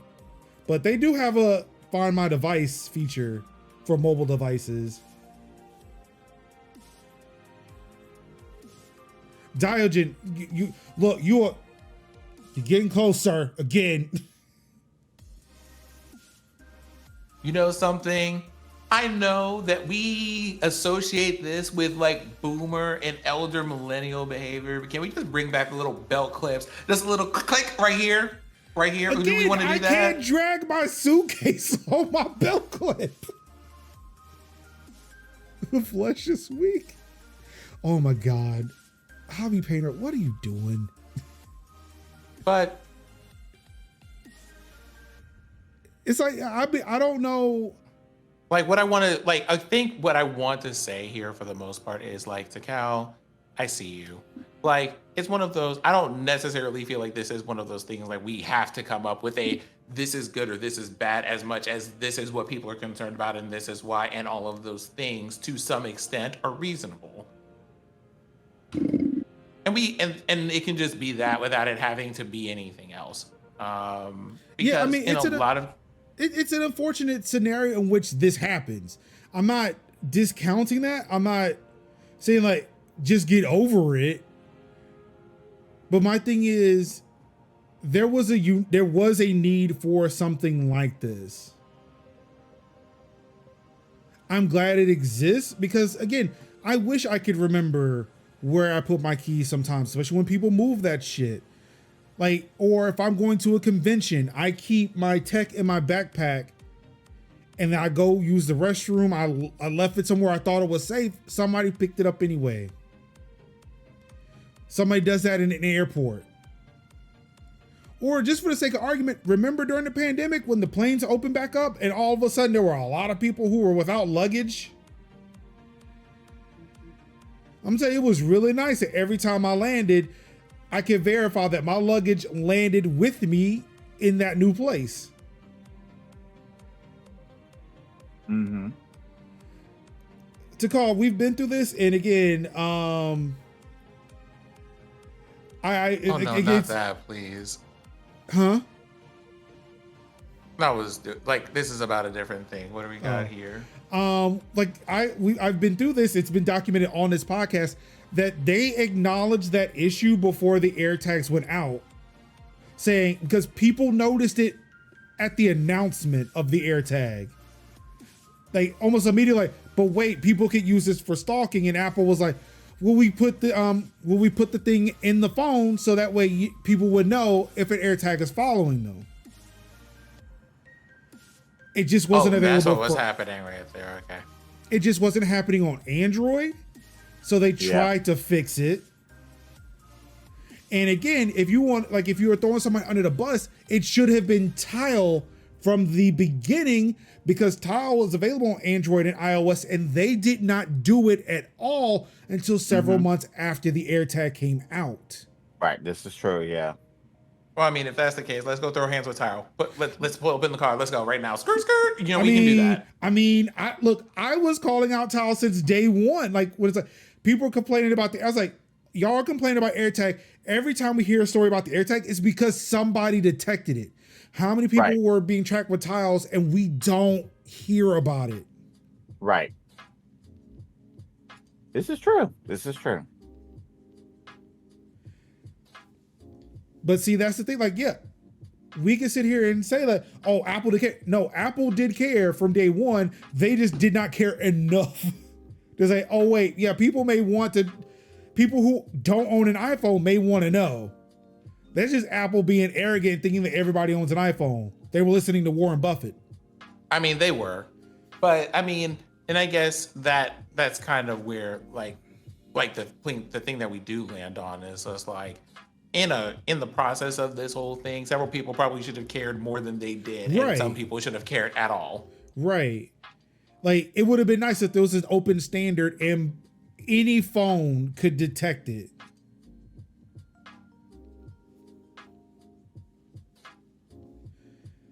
And yeah, that's fair. Yeah, that's fair. That's That's very fair. fair. That's very fair. But yeah, like if Ruin. it was, if Ruin, no. I mean, he's not wrong though.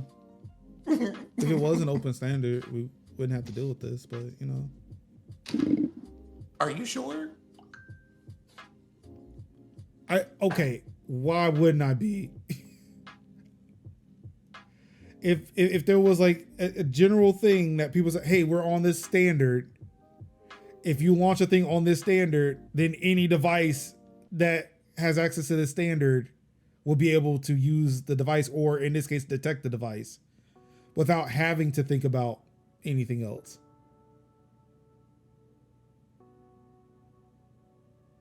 Oh shit, never mind. What do you mean? Never mind. Last week's conversation. Yeah. Yep. That's fair. I got you. I got you. Okay. See? All right. Give me some time, man. Give me time. I'll get there. I know, it's like, yeah, I see you. I appreciate it. And this is why we had to go the hard way. This is why it took so long to do this. And why I'm happy it does exist, because of the unfortunate situation we find ourselves in for people who are buying things that were meant for good and are using them for evil. In this same argument, computers should not exist. We should not be able to do anything because, I mean, capitalism ruins everything. Well, like, here's the thing. It's not that we shouldn't be able to do anything. If you want my, like, honest take on it, the extreme is we shouldn't do anything. The other side of it, which I feel like is more appropriate, is we need to just introduce, let's just say, a more intimate form of accountability when people do things like this. Because, like, here's the thing, right?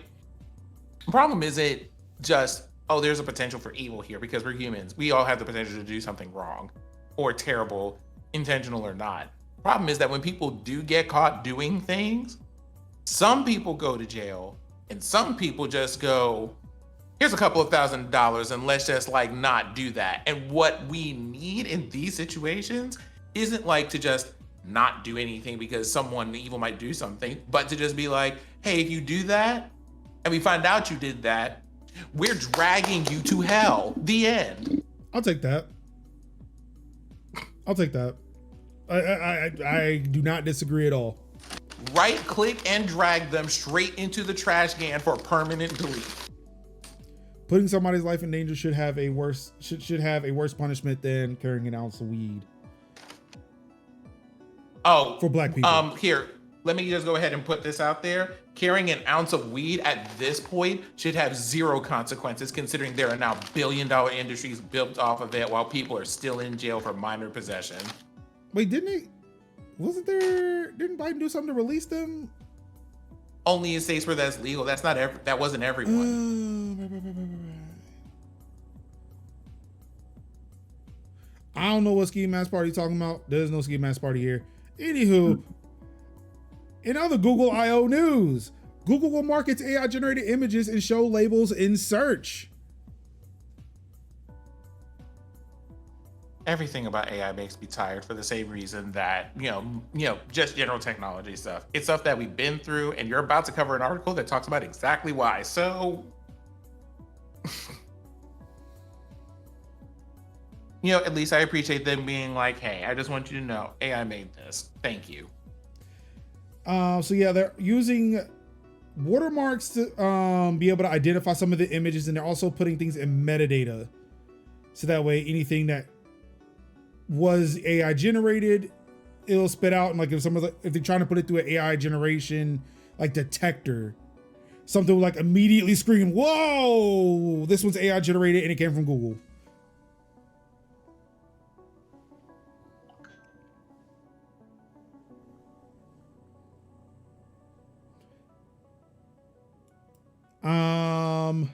Yeah, then there's this.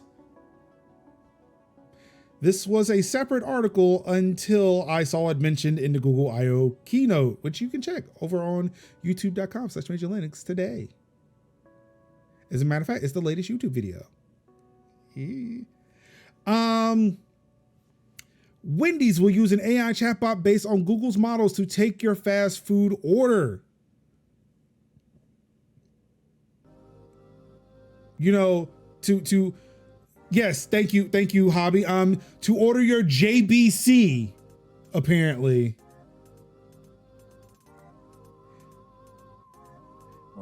Now I'm gonna ask, for those who weren't taking a part of the stream last night or yesterday afternoon, what do you think a JBC is?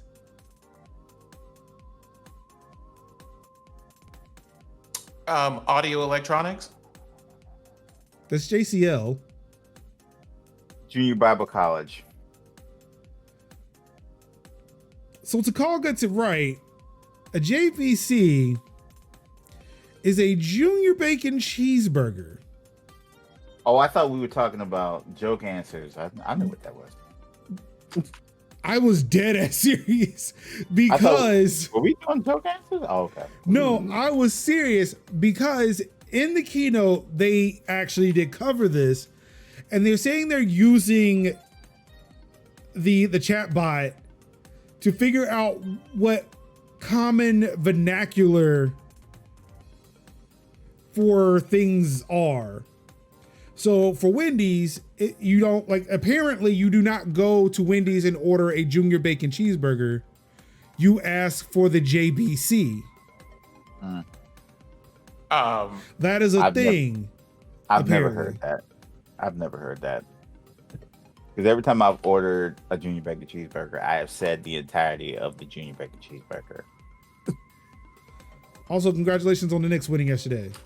Good job. Yeah.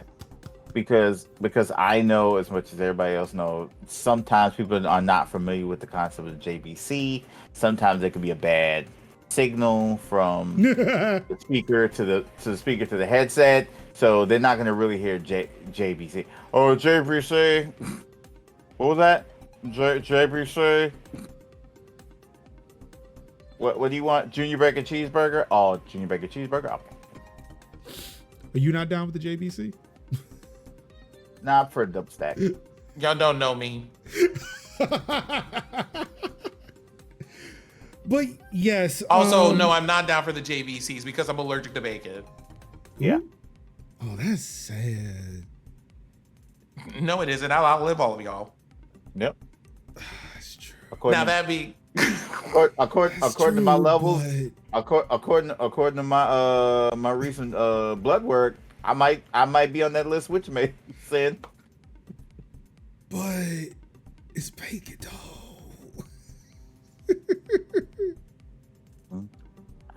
I to be stop like, for everyone, because this is a very fun subject for me to talk about whenever this happens. It's not for religious reasons. It's because bad things happen internally that like wind me up in the emergency room if I consume pork in general. However, there are multiple types of bacon that are not pork that I can have. Turkey bacon doesn't count because why would I eat rubber? If I wanted something with that texture that was far more enjoyable, I would just get a fruit roll up made out of actual fruit. True.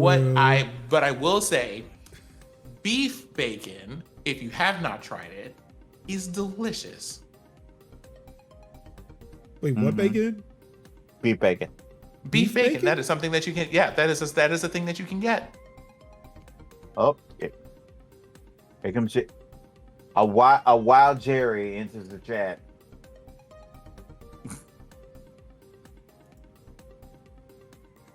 Beef bacon is it just jerky? Is it just jerky? No, it is not. Anywho, so this was so they covered this as like a part of like, hey, this is how we're using Google's AI to deploy apps or deploy things in companies, which again,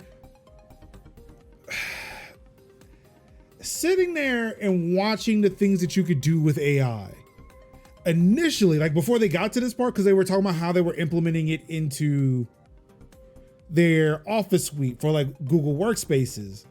And I'm like, that's cool, especially if you can't find the words you need to write an email or generate a document or something like that, or you're trying to import information from one place to another and you don't know how to necessarily do that. That's cool, because I feel like you didn't eliminate a job. I feel like you didn't eliminate a job. And that's the way I look at AI to how I want to use it. Again, I use an AirTag because I don't want to lose luggage. I use AI because this is helping me with the thing that I have trouble with. This is also not costing a person a job, because I'll be damned if I'm hiring a ghostwriter just to write an email. Then it moved over to this part where they were talking about companies saying, we're using it to do this. And then you instantly see how it's going to affect people. I remember, you know something, Major, I love you, but I remember when we were talking about this and y'all were just like, but Sin, have you ever used a spell checker? Have you used dragon dictation? I don't know if this is ableist or what have you. I will give you that. I will give you that. And I actually thought about this. I actually thought about this exact fucking scenario. Literally this.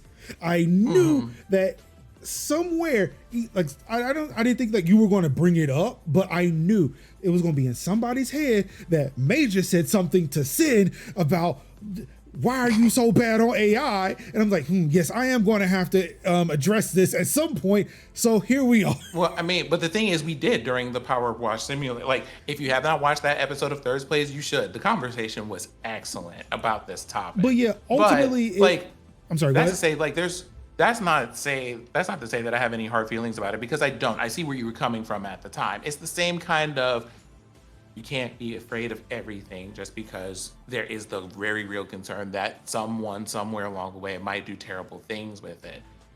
The place that we're in is, you are a person who sees AI in the place that it should be, as an assistive technology to help people do things. Right. On the other side of that, what you have are a bunch of people who are, there's something that I want to talk about in an article that you have about Microsoft, I believe, that's coming up a little bit later. That look a lot worse. Right. That's going, where I'm going to have some commentary that ties into this, so I'll save it for that article. Yeah. But like, you and people like you are just like, hey, I could be cool if you could ask it for things and it could like help correct some code, or maybe make some things a little bit more efficient, so that you have a framework for thinking about, suggest some things that you can use to write in the email that you can then put your own spin or flavor on for a little bit of the razzle dazzle. But these companies then walk out here and go, how do I not have to pay people money? Right. Because see, how do I not have to employ them, insure them, or any of those things? How do I not have to do that? And then someone just goes, but we have this technology that will just do things. Oh, we don't even really need people for that. And they go out of their way to hype up the newest technology that they can, that they possibly can, just to fuck over people. And we've seen nothing but that Russian technology in like high definition, ultra 16K for like the last 3 years at this point. And I am tired. Right. Because I am on the, hopeful and like happy to see the practicalities of AI, because I kind of see AI in the vein of how Star Trek is, to be like, computer, tell me the recent readouts of this particular thing, and it could be able to tell you in real time things that are happening and help you to course correct, or in a way. But AI has never driven the ship. Like, if you can't say computer engage and the computer just goes, you have to tell Ensign set course to blank engage. Like, you still need to talk to a living human person to tell them what to do to fly said ship. and I think corporations are like, how do we use this thing to fly the ship? And that's not what we want to do. Oh, the comments won't load. Damn.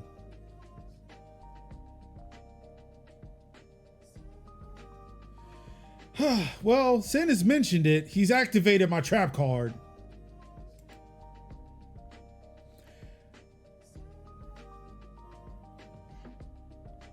Hobby, yes, he is. Yes, he is. And he caught shit for that because apparently an unnecessary amount of animals, which, believe it or not, in science, there's an acceptable amount of animals that can die before, people start looking.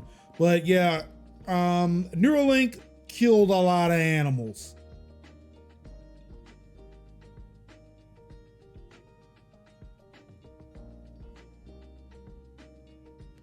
And yep, to call that's the thing. That was the dream. That was where we were hoping at. We didn't think that it meant that, we'd be unemployed because of that.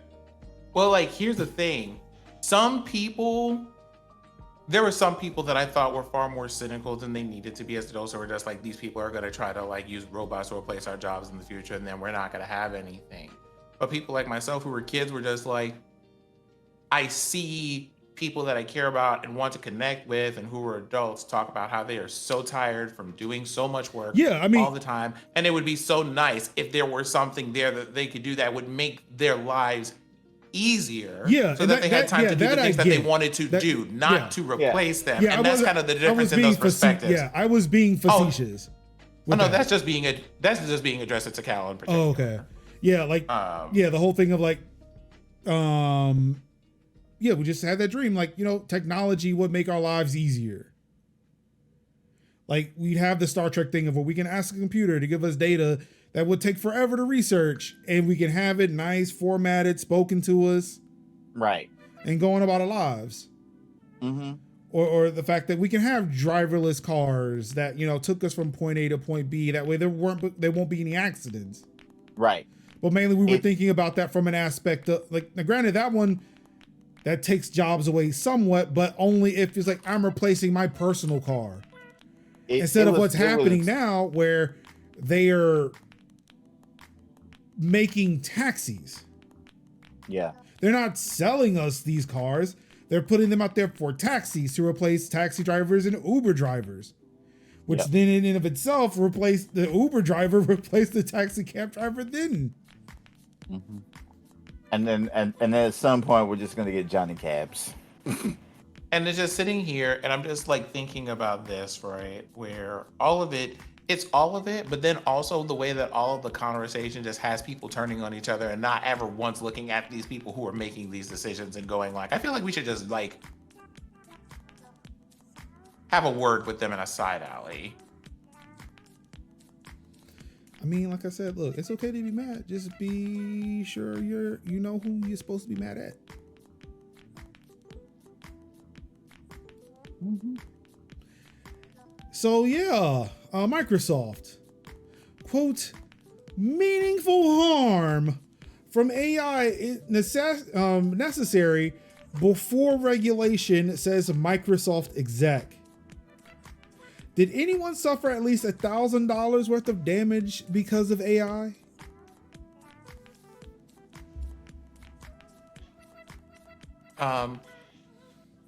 Roll the footage, please.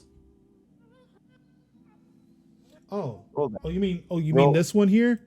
Microsoft workers won't get annual pay bump. Oh wait, despite... no. I need to hear Kevin sing a song for the offering before we get into this article. Oh, this one. Capitalism. Imagine categorizing harm for this.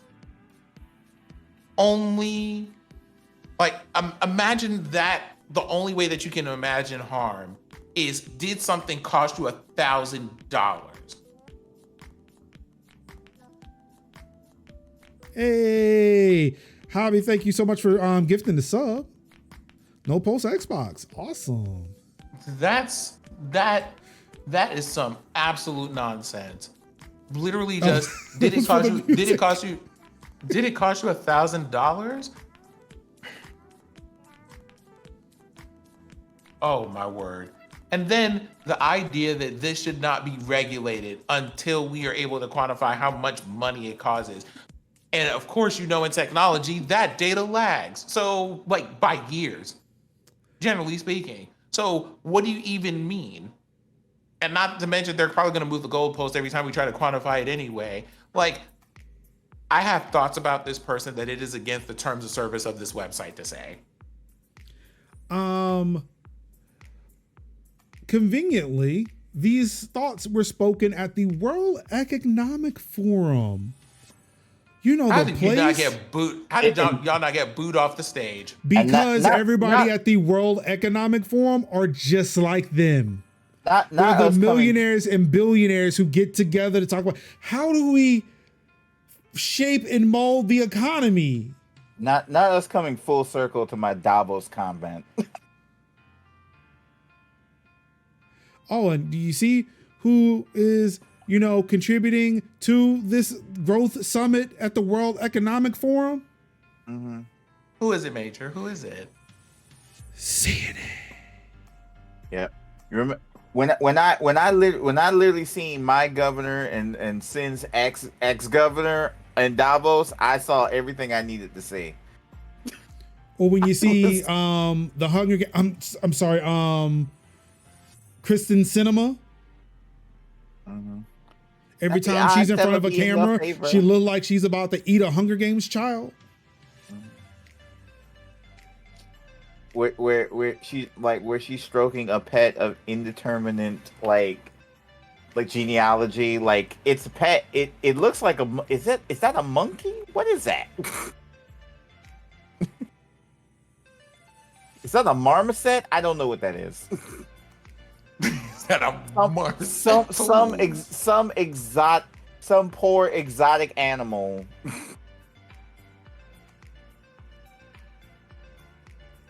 Yeah, so Microsoft's chief economist, Hobby, you were not wrong. Not at all.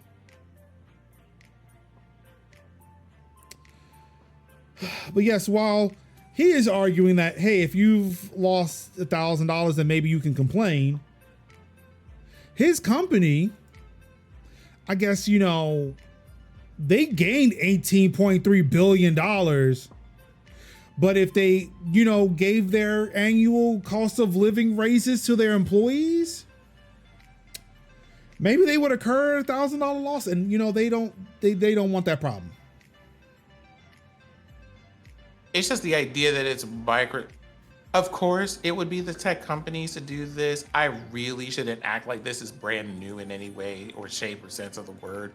But we shouldn't introduce regulation until a problem happens.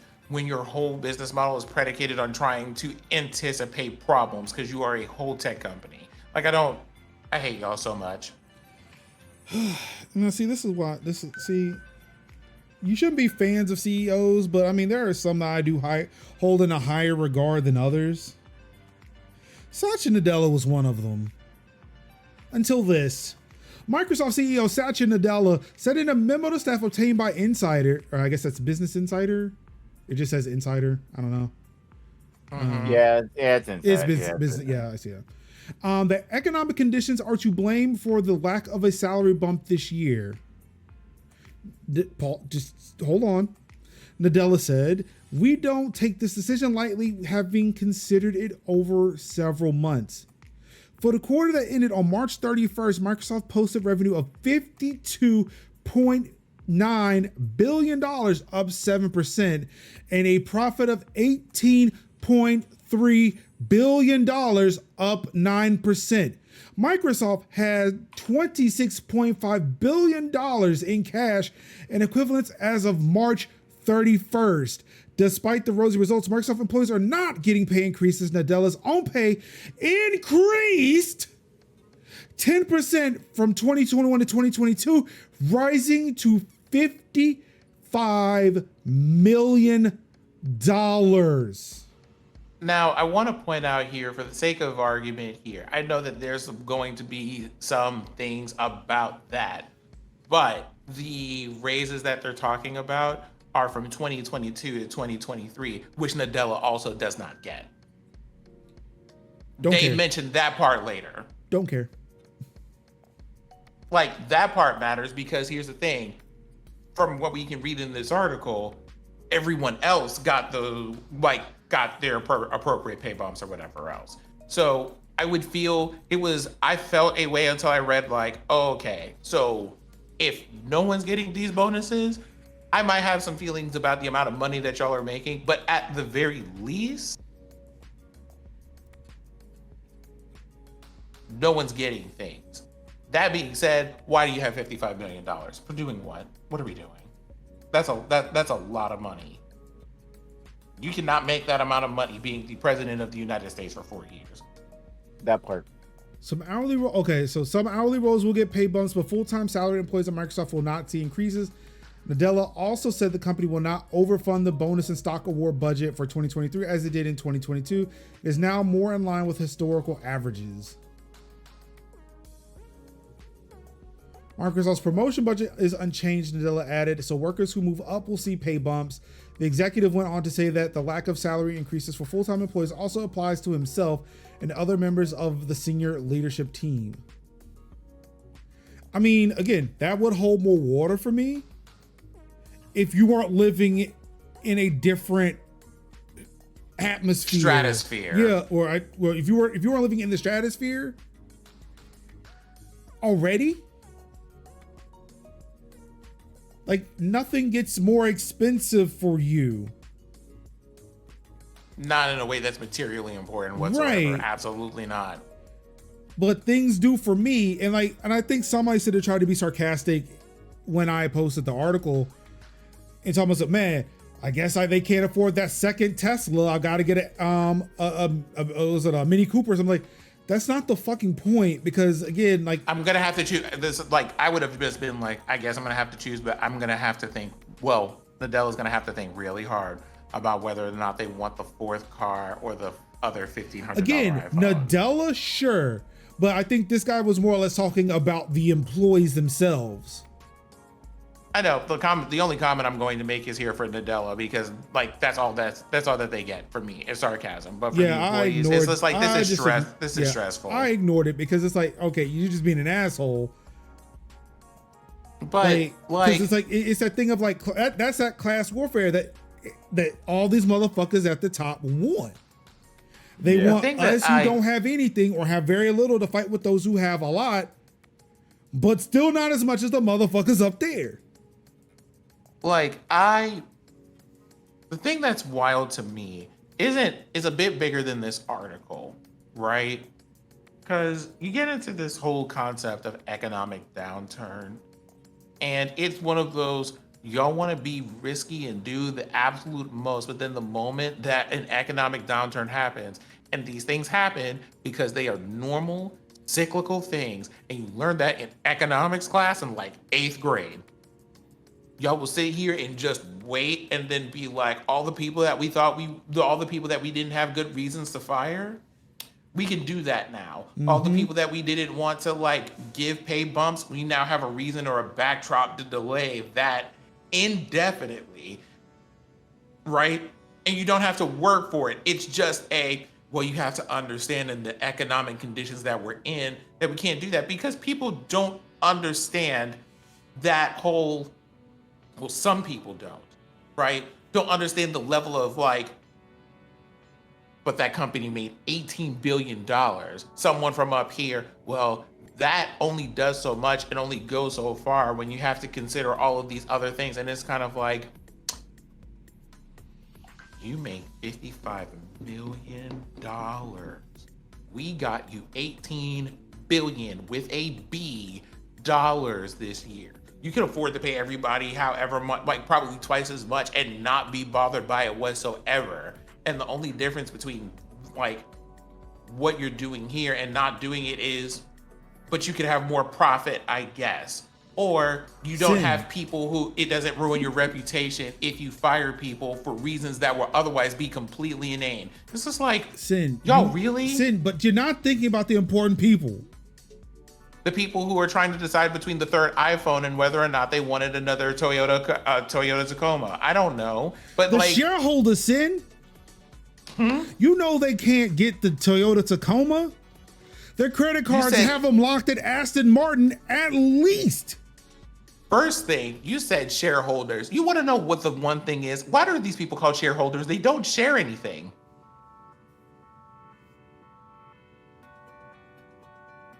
They share their mutual disdain for poor people. But like, yeah, it's one of those, like, industry size is important. If you're a startup, economic downturn actually means something for you. But I'm always puts like a certain bitter taste in my mouth when I hear companies like IBM, Microsoft, or any of these companies that are making billions upon billions of dollars in profit above what they normally do. Like, you are having an exceptional boon in terms of the amount of money that you are making in the middle of an economic downturn, just going, but the way the economy is right now, you know, I just don't know. You raggedy dry bitch. I hope your waffles are soggy for the rest of your life.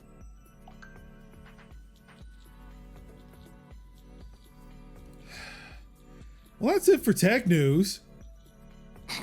Who's ready for some gaming news? Oh, don't worry, Kev. This is where we're done with the bashing of Microsoft to an extent. Yep. I mean, look, since we're switching over to gaming, Microsoft is still in the news. Is there something you want to get off your chest real quick? No,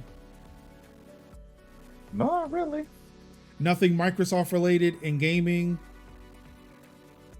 I mean, there's this comment right here.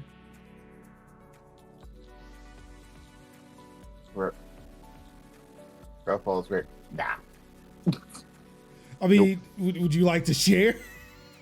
Like, it's Redfall is not great.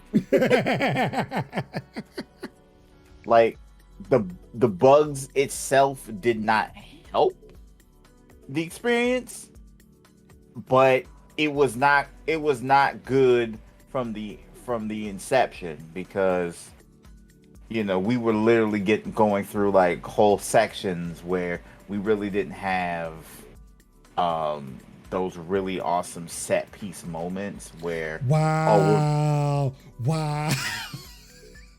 No, you didn't. I don't believe that. I don't believe that. I don't believe it. I do not believe it. And if you did, well, that's on you, my friend. Good hardware choice, bad software choice. I'm literally not going to tell you how to spend your money, but that was not the choice that anybody would have made. But you know. I love it. I'm loving all of this now. The sofa's worth every cent. I'm not here to yuck your yum, but that. No, you need to yuck the yum on that one. I'm not here to yuck your yum, but that is a yuck in my opinion. Nope. Just no. That was a bad taste in my mouth. Delete it. Right. We'll have our ROG Ally just to only install Redfall on it and nothing else. This is gonna be my Redfall. This is gonna be my Redfall device. Good effing luck, my friend. Steam Deck is my Vampire Survivors device, and the ROG Ally is my Redfall device. Right. The Steam Deck would literally be my Wildflowers, like Stardew and device. It would not even be tested in the way that it should be tested. It would just be like, hey, this will allow me to be able to play my Stardew and Roots of Pacha games without, on the go, without having to rebuy it again. I need a third device for Vampire Masquerades. Oh shit, yo! I just now realized those were 2 vampire games I named. Oh yeah. Yep. Is it on GeForce now? Look, I've got this backbone. I can put it on my iPhone. Or play it on GeForce Now or something. Mm-hmm. What was it? Is it on xCloud? Can I play it on there? Mm-hmm. Yeah. So. Yeah. Get some devices. But yeah, Redfall ain't great. But that was it. All right, let's get. I'll play something else. Let's get. Play Darkest Dungeon 2. That's on Game Pass. It's not Game Pass, but it's still a better game than Redfall. It's not Game Pass. But it's a better game than Redfall and cheaper. It's not Game Pass. Yep. VTM on my Ouya. Oh my God, stop it. Stop it. The Ouya is dead. Ouya is dead. The Ouya is dead. Exactly. The Ouya is not operation. Can't be. Anywho, in a move that makes me say about motherfucking time, damn. I kind of did call this. Seagate has just announced massive and permanent discounts for its line of Xbox Series X and S expansion cards. Yep, knew it was gonna get a price drop.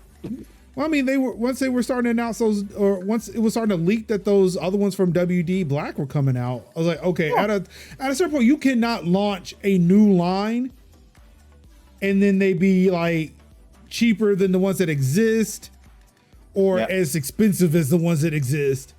Right. The only thing that I didn't call is I knew that they were going to price drop this. I didn't call the fact that they were going to like lease that technology to Western Digital for them to make cheaper alternatives. Well, I think it was leasing. I want to say that, well, because it is on the console, I think that's a Microsoft thing. Yeah. So, but that was my thing. I didn't think that Western Digital were going to make their own, but I just figured that they were going to get cheaper. So I thought they were going to discount. They thought they were discounting the consoles again. Not in this economy. Not in this economy.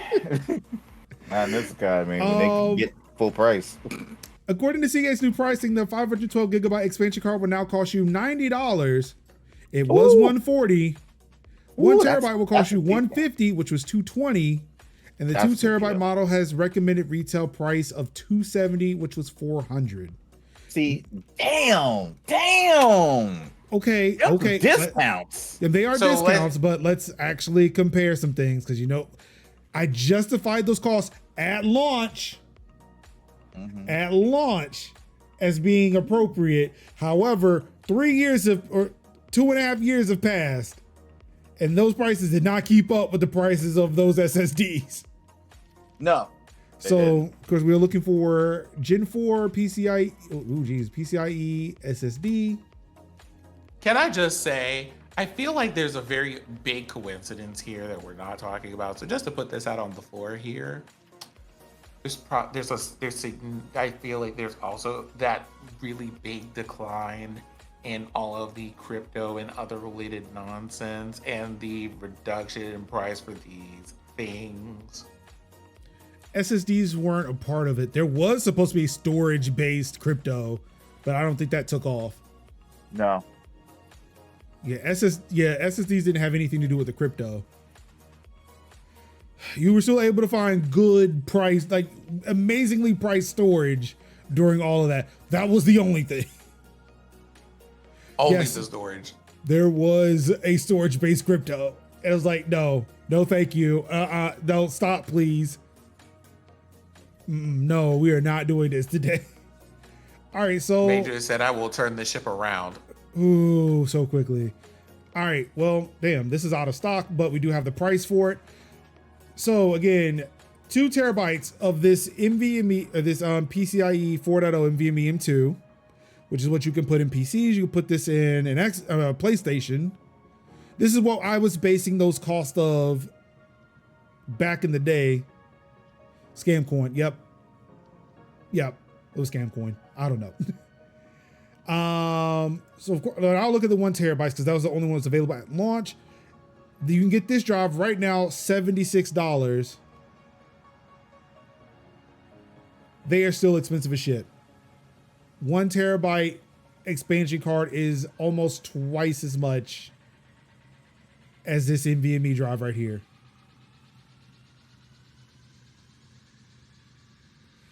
That's what it's looking like, Daijin. That is a fucking gamer tax right there. 500 gigabyte? Ooh, wow. That is not sold by Newegg, so never mind. We will not pay attention to that. Actually, neither is this one. I'm sorry, hold on. Yeah, I think there may be something wrong with these prices. Let me go find something that is shipped and sold by fucking Newegg.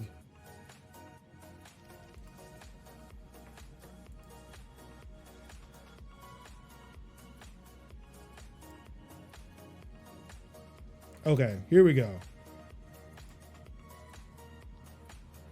Okay, yeah, so still the same price. So 78 bucks for a terabyte. Xbox or Seagate will sell you 1 terabyte for $150.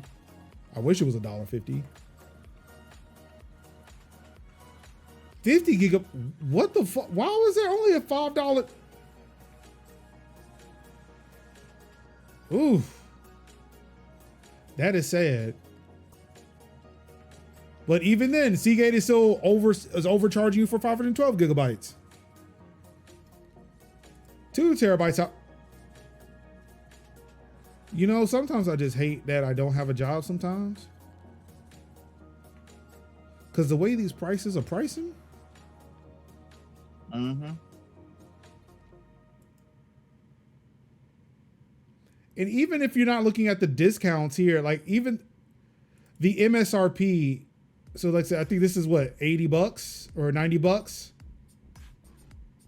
Okay, that's on par there. 1 terabyte for $129. That's 30 bucks more. And 2 terabytes is 200. That's 70 bucks more.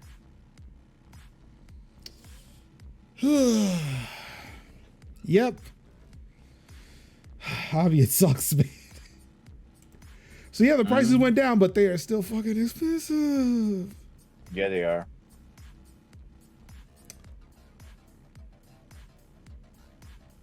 But looks like the WD. So according to the leak, though, from Western Digital, the WD Black C50 expansion card will cost $180.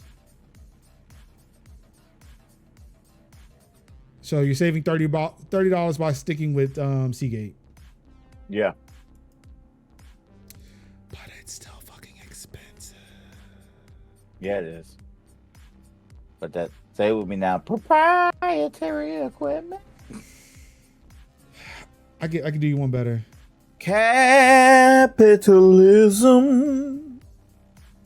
Especially when you know that there's an NVMe. There is an NVMe slot or an M2 slot in the fucking Xbox, and that's what really pisses me off. Yep, that part. True merge, true. I'd be on that bean.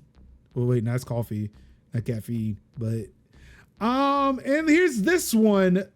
Xbox Game Pass hurt sales, says dev behind Xbox Game Pass title. Somerville dev reveals how Xbox Game Pass hurt its sales. Wait, what was Somerville again? Hold on. So while you look that up, I'm gonna go through the article here. Dino Patti, the co-founder of Playdead and Jumpship, has revealed that Xbox Game Pass hurt the studio sales of Somerville. According to an interview with Video Games SI, when Patti first founded Jumpship, the studio originally pitched the game to Google Stadia, but ended up partnering with Microsoft to have its game launch on Xbox Game Pass. Yeah, I remember this game. Yeah. In the interview, Patti states how the deal was good, but they also believe it may have hurt their sales by saying, quote, I also think it hurts sales because a lot of people just go in and try it and they don't invest. Red flag. If they don't like the first 10 minutes, that's it. Also, if you don't make the first 10 minutes amazing, maybe it's also a problem. You think? Yeah. I think Game Pass is okay. It's not my favorite.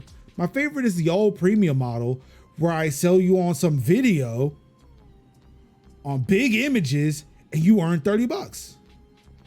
And then after that, I have to deliver. I don't need to get money out of you later. Literally describing trying to scam somebody. This is like, again, when I heard from a local businessman who said, like, you know what? I wish I did not have to pay my employees. I wish they were all volunteers. You know, like, so you mean to tell me your game's just not fucking good? I've seen the fucking game. Like, the same thing would have happened during a Let's Play, a fucking review. Yep. people would have seen your shit. It was like, this does not interest me. I think I will pass. Right. Well, like, here's the other thing too. Like,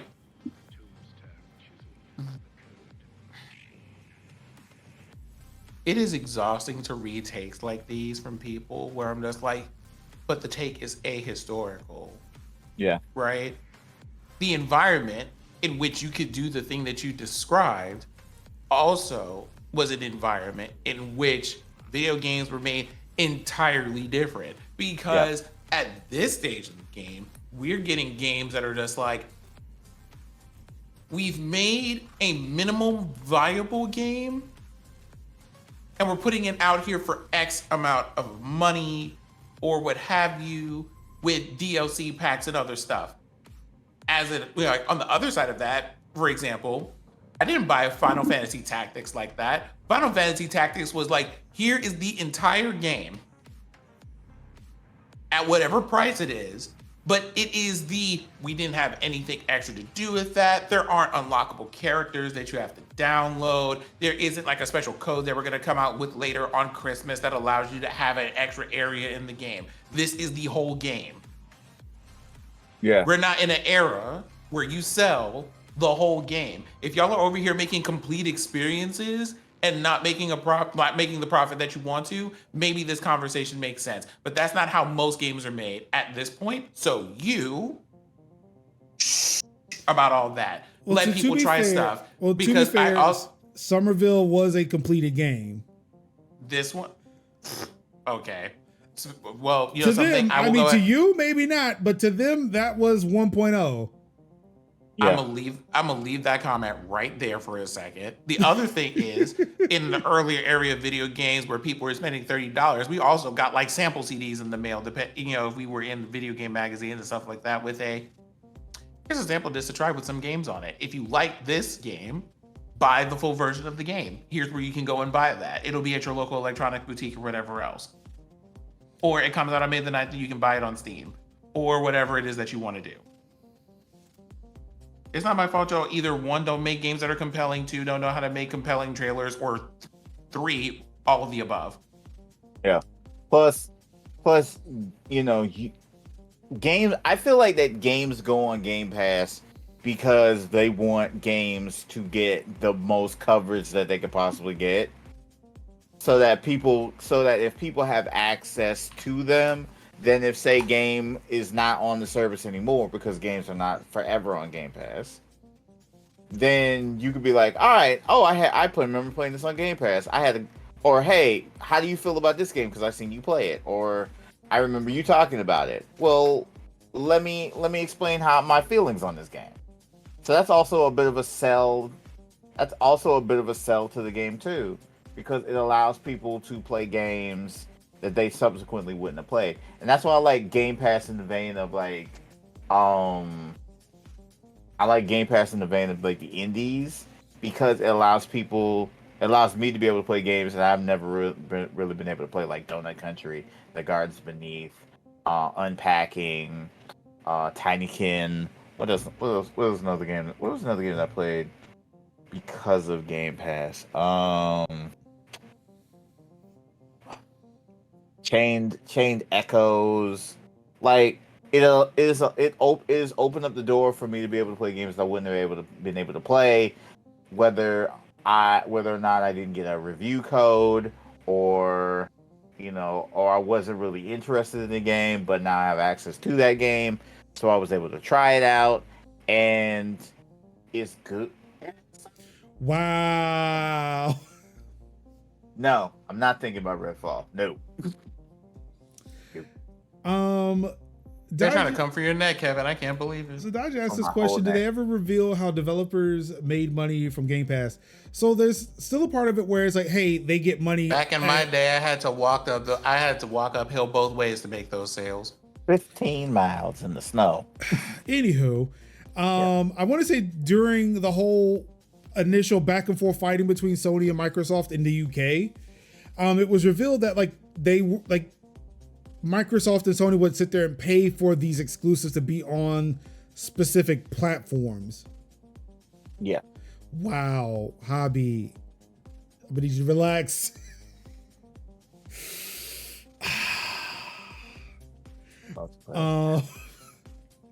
So yeah, like they invested initially in these developers to sit there. It's like, all right, we'll lock your game exclusively to this platform. So they get that upfront money. But then, as NoPo says, people do buy games on Game Pass. Like there is an option to do that. Like they do discount those games. If you are a Game Pass subscriber, they discount the game so you can get it at a discounted rate. Or like or you could be somebody like Kev who will wait for a bigger sale like on Steam and buy them on Steam. Therefore, still giving the developers the money that they would not have gotten if he had just played the game solely on Game Pass. Yeah, because I actually do buy games. Like I actually do play it, but it's like Game Pass has been the ability for me to try out games or to have access to games that I wouldn't have subsequently played because I don't have access, because I don't have like access to a lot of games where I can get every game that I request from the developer. So it allows me to play it. So if I like it and I really like the game and the experience, I'd then go buy it on Steam. If I like it, then I get to put a ring on it. Exactly. Yeah. So like that's how they envision Game Pass to work. Was like, sure, like we'll give you initial money so you'll be on our platform.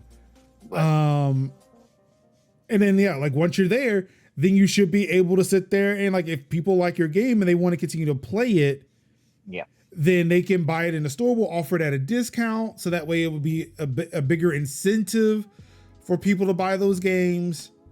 And that's kind of like what this dude is butthurt about, is because people play this fucking game, realized it was not the vibe, it did not pass the vibe check, and people bounced off of it. Yeah, like it dude, like just admit, like it's the thing was like, because again, I've seen that game being played. It's like, dude, just like admit your game is buns, dog. Yeah, like it looked confusing. Nobody said anything. Like I'm pretty sure not a lot of people bought Scorn either. Yeah, because like, I mean, they may have stuck around. Like Scorn is a fucking Game Pass game. Like, let me play this shit. I am interested in it, but what the fuck is this game? No, I don't want to own this. Yeah. You know, I appreciate, and by the way, that's sarcastic. I appreciate the way that they were just like, well, I mean, the people came in and then they like saw the game for 10 minutes and they were just like, never mind. And I'm just like, child, that's not Game Pass's fault. No, that's not Game Pass's fault. That's what, like, I said, okay, who is, it is like, as I have mentioned, I believe Kev and I both have come back from, again, our Redfall excursion, be like, y'all, I am really concerned for Microsoft and Game Pass now, because we were in rose-colored glasses. Just, we see them doing no harm, or seeing them doing no wrong, because we were looking at third party and we neglected first party like Microsoft did. Yeah. So because we were all like yay for like open first party diverse indie titles, like where it's like you got your first party big budget games where you can have access to those, and then you can have the indies and their support coverage. Like I remember when I used to play Dragon Quest 11X, it was on Game Pass because I had the ability to play. I was going to buy it, then it came out on Game Pass. I was going to buy it on Steam. It came out on Game Pass. I played it on Game Pass for a long time, and then that kind of fell off, and then I kind of fell off of it, but I'm going to go back to it, but I'm going to go circle back and play it on Steam. Ni no Kuni is the same thing. Ni no Kuni's on Game Pass. Was playing it on Game Pass for a while. Probably might at some point, if I do circle back, I'm circle back on Steam. Those are the games that we love, because the first party stuff was not really hitting for me.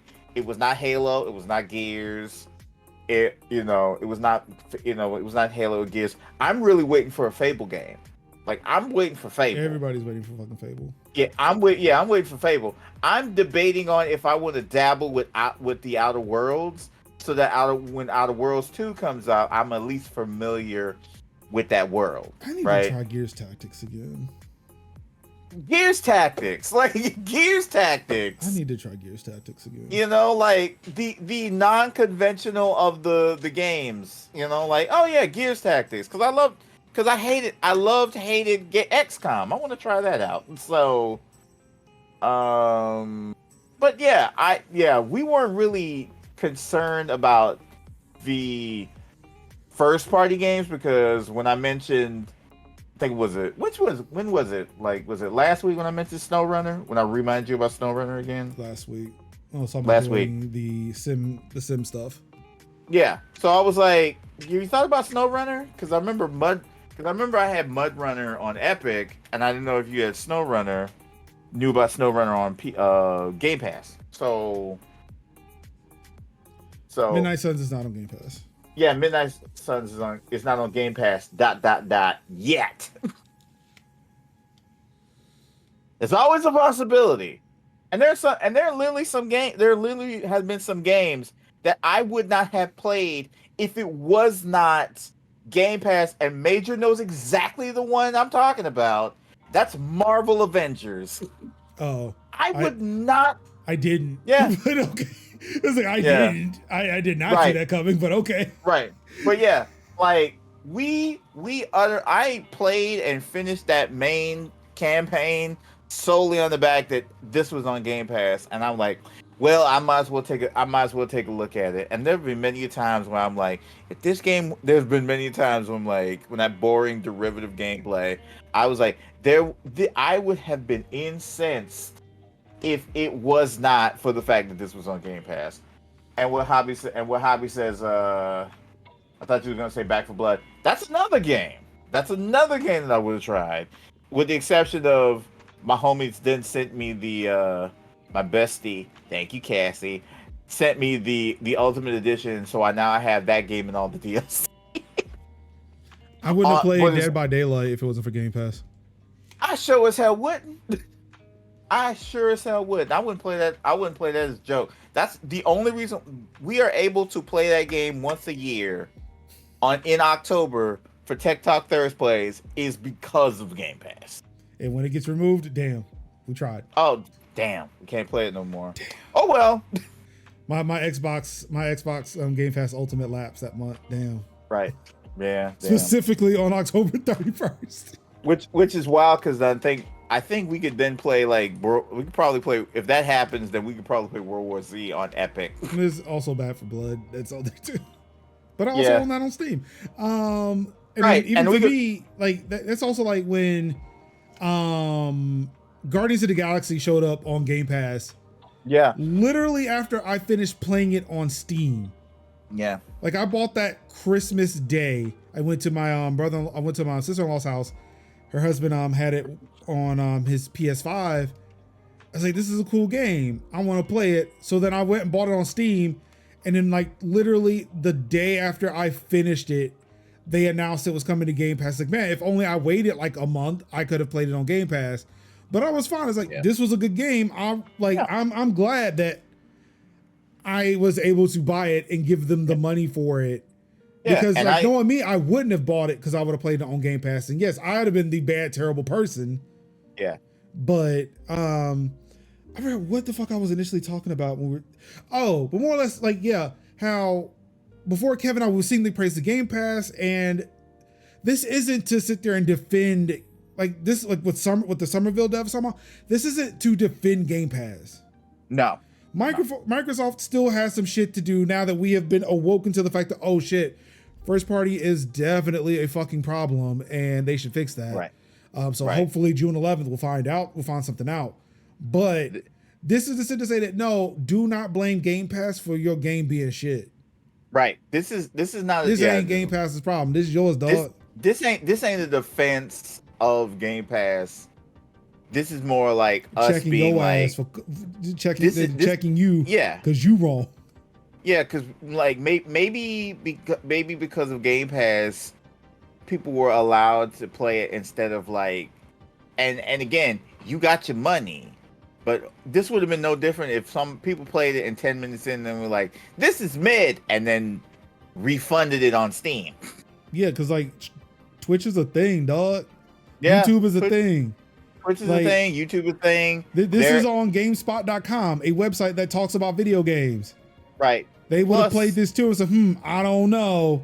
Plus, if nobody else had played it, if IGN hadn't played it, if IGN don't play it, and GameStop or whatever, Giant Bomb don't play it, there are literally other and smaller developers, smaller creators who would have played these games and would have literally had the same feelings that they would have felt. They would have been like, this game is mid.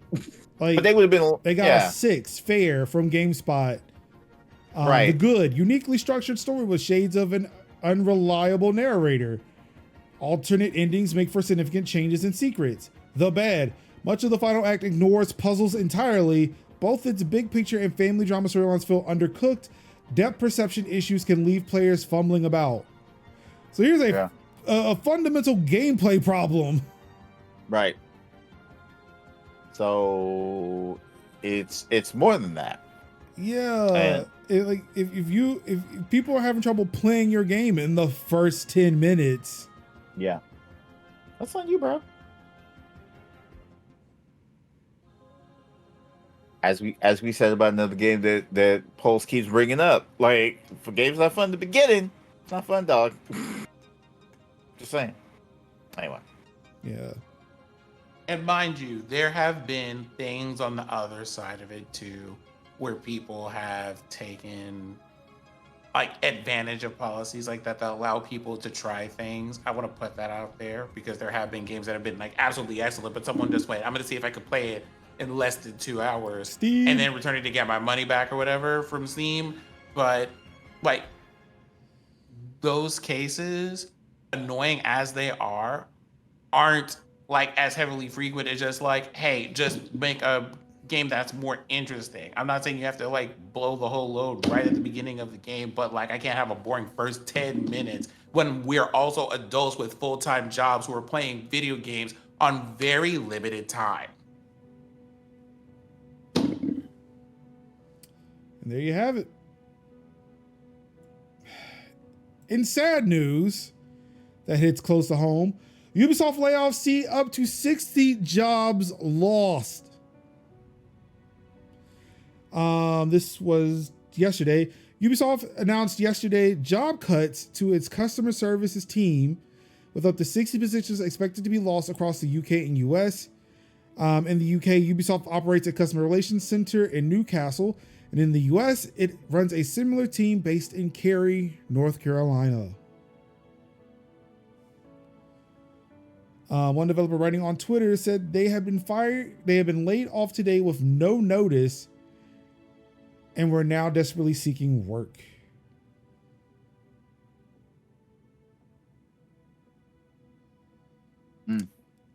So yeah, I hope you ain't having trouble with your Ubisoft games, because it might be harder to find somebody to help you. Unless they're planning on implementing AI.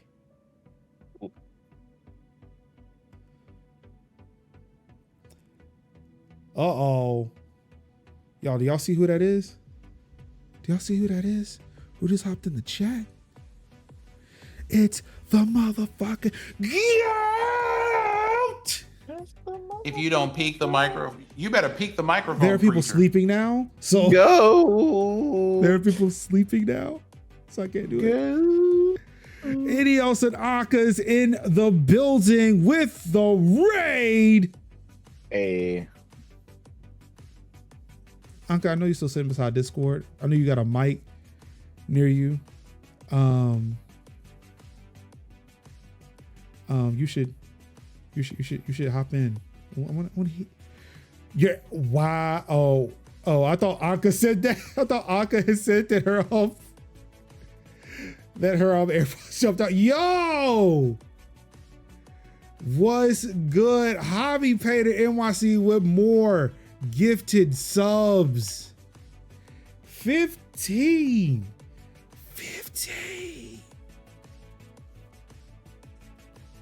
Hey. Love to see it. What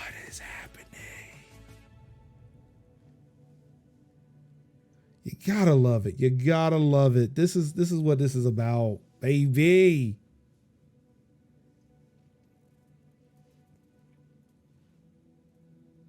And shout out for being right. Sid ain't wrong. What happened? What happened? What happened? What'd I do? You were right earlier. I think it was more or less like, hey, them 10 minutes, make it count. Sid has never been wrong as long as I've known him. Should tell him that to his ears. Should tell him that to his ears. I have been wrong at least twice today. Tell it to him in his face.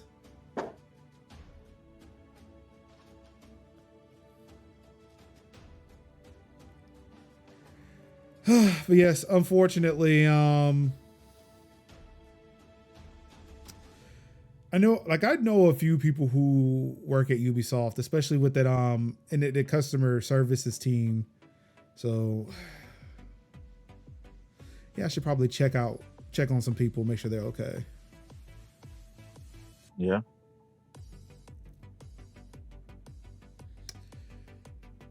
Summer Games Fest is on its way, starting 40 plus partners, including PlayStation and Xbox.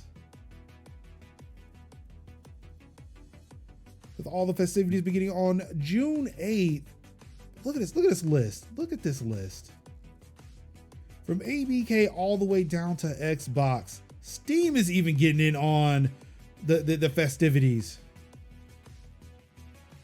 Mm-hmm. Oh, Anka's going to bed. Good night, Anka. Good night, Anka. Have yourself an enjoyable sleep. Indeed. Good night, Anki. So yeah, Anki, I love you.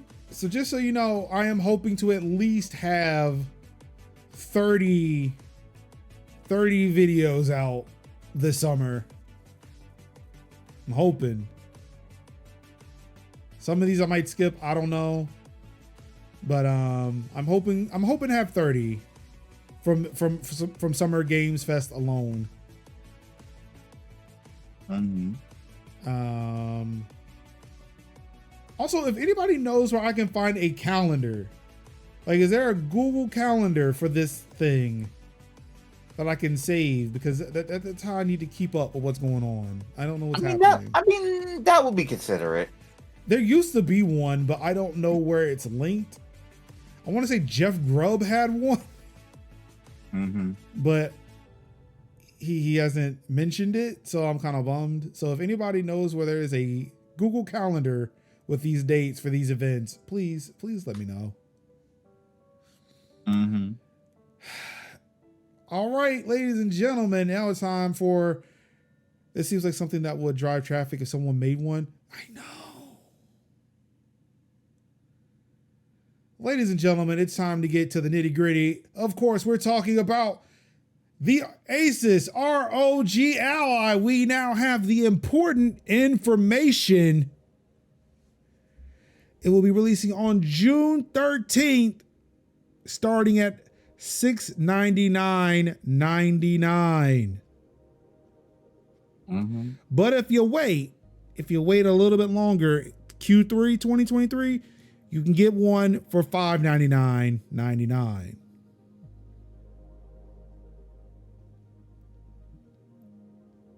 Like, yeah, I'd wait. That's a third of the price of the Pixel Fold. But again, it's not an iPhone, so I mean, you could technically buy an Asus ROG Ally and then keep your second car. How thin is it? I do not know. There is a review. Wow, there's already a review for this thing? That's odd to see a review for a thing that's not going to be out for a month. Well, they are not really keen on showing, you know, a side profile of this thing. I don't know how much of ROG Ally. They said you can only, my allyship only comes in this one angle. Ooh. You have to catch me on my good side in this camera. Ooh. Oh wait, hold on. Damn it. Was I done with that last article? As I thought yeah, there we go. So yeah, for $699.99, you'll get the top of the line model with the Z1 Extreme processor, which makes it $50 more than Valve's most kitted out Steam Deck. But a less powerful version will be coming in Q3 2023 for $599.99, and that just has the AMD Z1. Wait, is that another ROG phone or is it a straight EMU machine? No, this is a window. This is the Windows mobile PC. Yeah. Did I get the black one? There's a black one? And no, how would I get merge? You of all people, I feel like should know what's going on over here. Ain't no way. Ain't no way.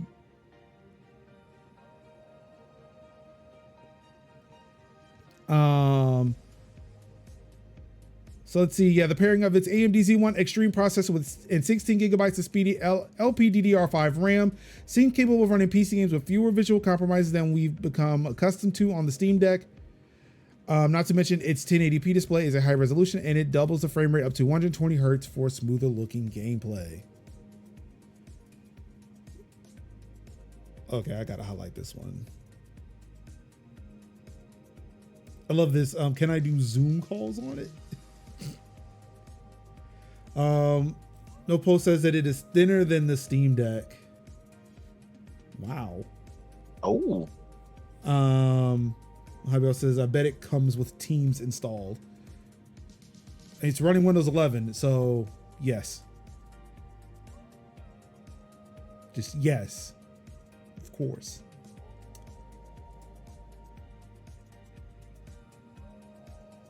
Wait, what the fuck? You can plug this into an eGPU. Okay, you know what? I'm upset. I'm upset.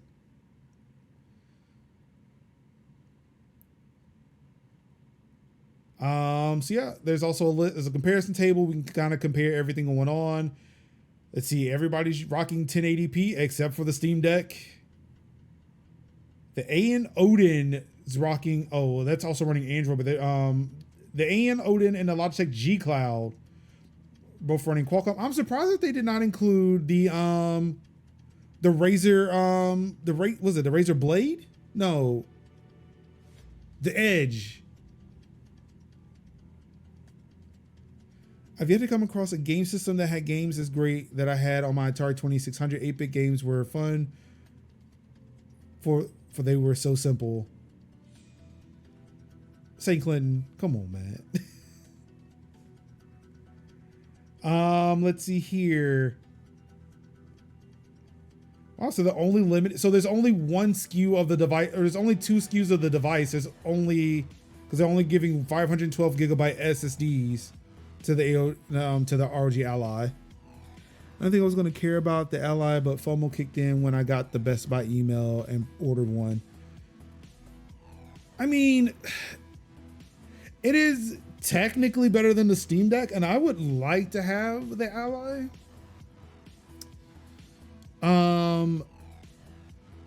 Okay, so it does use M2 SSDs. So I'm starting to wonder if you can replace the SSD in the Ally.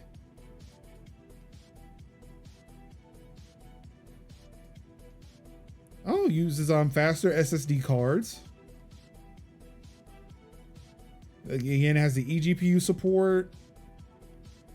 A fingerprint sensor embedded in the power, but oh my God. Thank you. Thank you.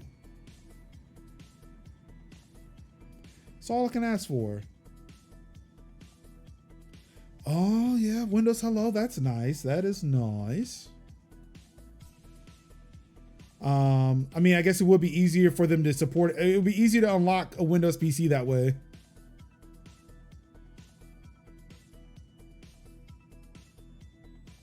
That's not bad. I mean, compared to what the ANEO 2 is, what the ANEO 2 is doing,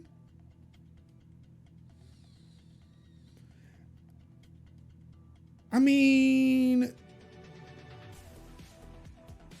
yeah, I'd definitely rock with the Ally. I would definitely rock with this Ally before I would get any ANEO.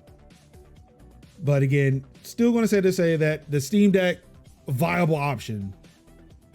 Perfectly viable option. But if it's almost like, I guess for them, it's like if you don't want any compromises, then the ROG Ally, I feel like, would be the best option. Yeah. And I've been hearing that it's like $2 of heavy gaming use. So even like from a battery standpoint, it's about on par with what the Steam Deck does. For it to technically have the same battery capacity. I mean, I don't know.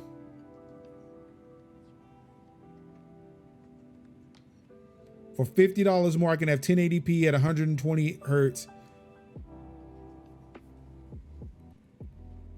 Runs Windows.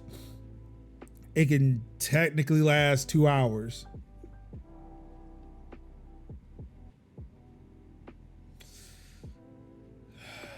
I mean, I don't know what to say.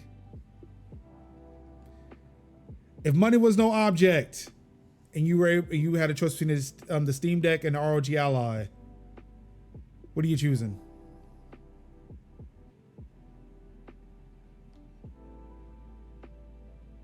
Not everybody go at once. Choice. Money is no object. Choice between top of the line Steam Deck or the ROG Ally, and I'll say the Z1 Extreme. Oh, I go with the Steam Deck.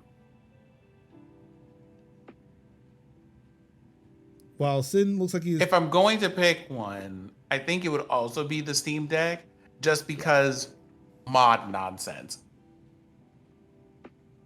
Okay.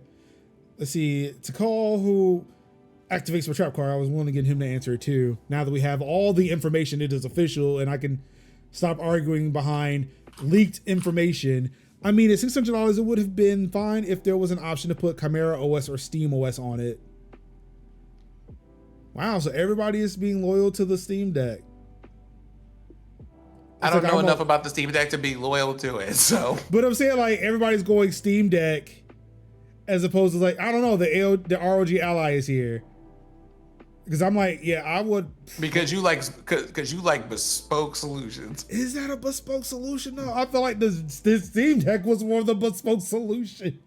Because it's the whole, I would just prefer having the thing that has my games on it. And because I have an extensive Steam library. But the ROG Ally runs Windows, which means you can install Steam on it and have Steam. But I mean, like you see like the confusion here being like, hey, you could have the thing that is just made for this, or you could go ahead and do this and run this in parallels. That's what this feels like when you're asking me this. Right. I would just say like, yo, it has the things. I'm just going to have the things. So I just go ahead and have the thing with the thing on it. So there's no game on Epic that you wouldn't want to play portably? No. Not even Genshin or Star Rail? No. Did you say Borderlands? Say Genshin and Star Rail? Look, I want to play those games portably so fucking bad. Right. You know something? That's fair, right. Especially Star Rail, because Star Rail looks like it's a mobile game. Like, okay, like it probably it isn't, but it does. I mean, it does just straight up look like Genshin 2.0. Yeah, it's a mobile game. It's a mobile game, but it runs It runs so much better on PC. It's a mobile game on PC. It's a mobile game ported to PC, which then runs better because PC. Because always PC. But I would because like I say, today I just bought Potion Permit, which is like sim. It's like a sim where you like make medicine, And you make medicine, but you also have a license board.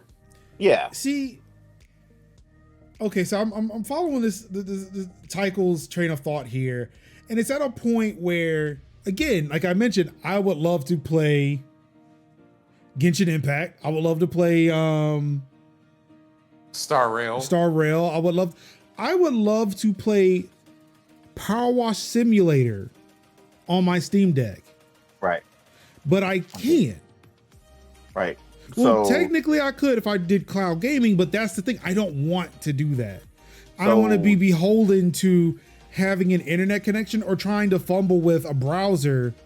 so dual boot.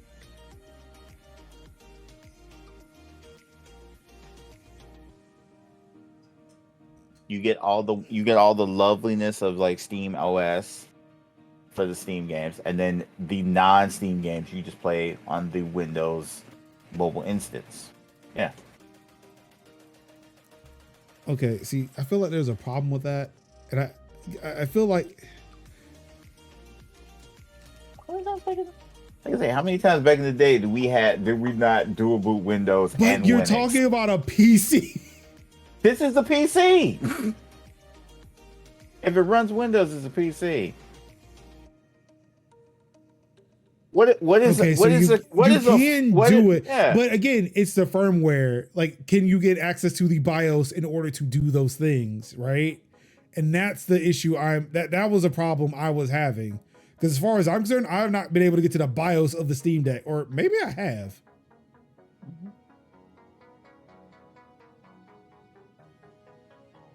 Okay, never mind. Power button. Pressing down the volume button and pressing the power button takes players to the boot menu. Okay, so you can get to like a bootloader. Okay, Right. that might, because I actually have instructions on how to install Windows on an SD card. That actually might be something I'll do. But again, it's a thing of that sounds like a bespoke solution. And I'm looking at this like, I don't know, it would be nice to open something up, take it out of the box, and it just does it. It does the thing. Right. It plays my Steam games, but also will play my Windows games, my Epic games. Mm-hmm. Okay. I won't need to worry about, hey, where does this stack up on Steam DB? Right. But that works for you. But when we polled the audience, everybody else says Steam Deck.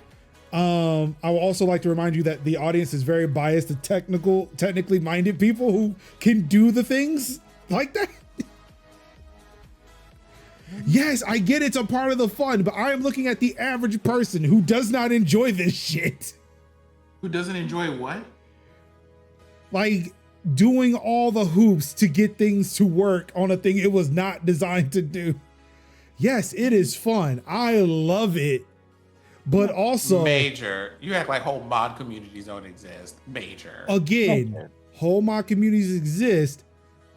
But again, I've also run a similar poll of, hey, Steam works great on Linux. You can see it with the Steam Deck. Would you install Linux on your PC to play your Steam games now? And most people are like, no, because I have games I play elsewhere too. Mm-hmm.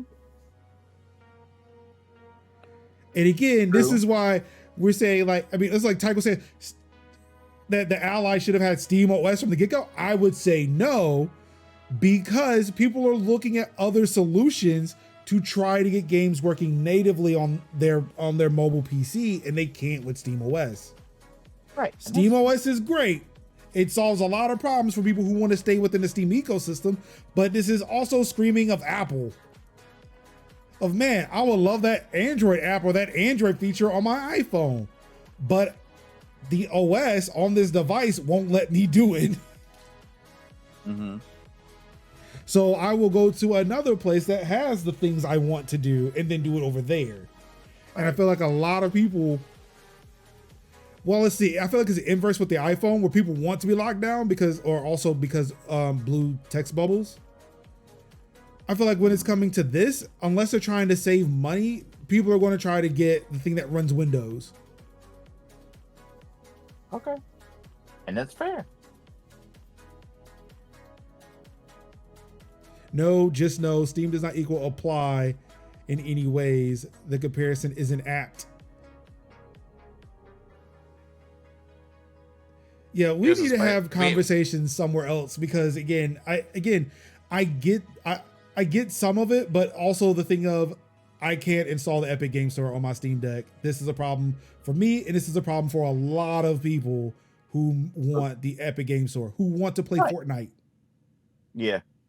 Nobody can play Fortnite on the Steam Deck natively. Yeah. That's a problem. Okay, but hear me out here. Y'all want to play? Wait, y'all want to play Fortnite? I mean, as somebody who plays Fortnite regularly, I would love to play Fortnite, but I think there's now a reason to believe my power supply is keeping me from doing such things. Well, I think you need. You're right. That's not Valve's problem to fix, to call. It's like that's why Asus put Windows on it because Valve isn't going to fix it. Mm-hmm. That's Epic's problem to fix. Is it though? What incentive would they have to do that? I'll tell you, zero. He's zero. But yeah, it's one of those things where it's not a problem. It's not a problem. It's not a problem for a lot of folk, and folks are gonna basically point to one and put one of these devices and be like, "That's it. This is what I choose," and other people are going to choose the other one and say this is the item that they choose. It's kind of like, okay, fine, but when it comes to me, when it comes to Sid, and when it comes to a few people in the chat, Steam Deck's it. Yeah, I'm not arguing that. I'm not arguing that at all. Right. Again, I still believe that Steam Deck is a great platform. I love it. I love my Steam Deck. I was upset when I left my Steam Deck up here last night. I'm like, what the fuck kind of nonsense is this? I'm down here watching TV. My Steam Deck's upstairs.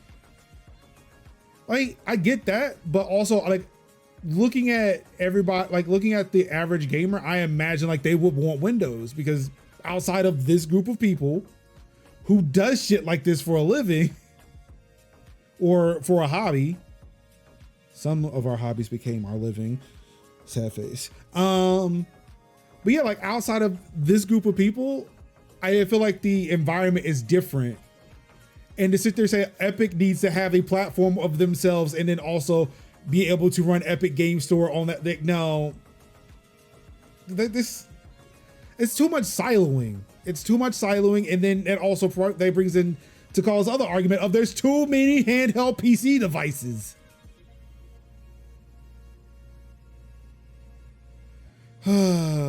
See, no post. I want to live your life. Can I live your life? Can you send me your ROG Ally so I can review it, please? Anywho, streaming news. Twitch just Sherlock Streamladder. Yep.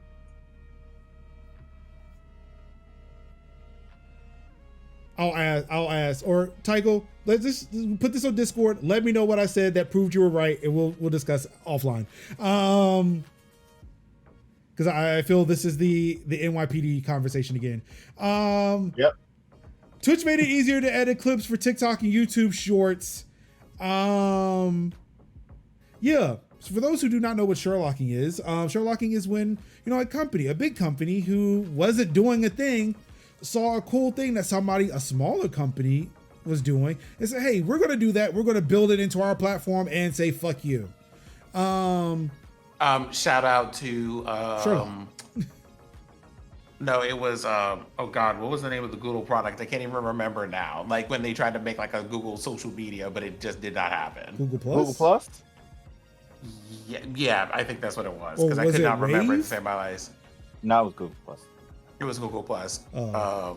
Yeah, like Wave was a completely different thing, and oh my God. Wave was a wave. No. A time. So back in the day, Apple was doing its own thing or whatever. I think they had, I forgot what it was. All I know is that there was a group of developers who made a program called Sherlock, and it did a thing. Apple said, hey, we like this so much, we want to build this natively into our into our OS. They did, and then they called it Watson. Coincidentally. Or was it the other way? No. Or was it the other way around? I can't Elementary, remember. I suppose, but you were saying. Yeah. So they created Watson or whatever, and then just, cannibalized that whole market that Sherlock was. Watson was the original. Sherlock was Apple's. Thank you. Oh, that's right. It was Orkut. Yeah, Orkut. Well, I mean, it was Orkut, but it was also Google Plus. Orkut became Google Plus. I think Plus. that's what we were saying. Although that is like, it was wild because of how different it seemed for one thing, because Orkut had like a very particular audience of people, and then Google Plus was just out here doing things.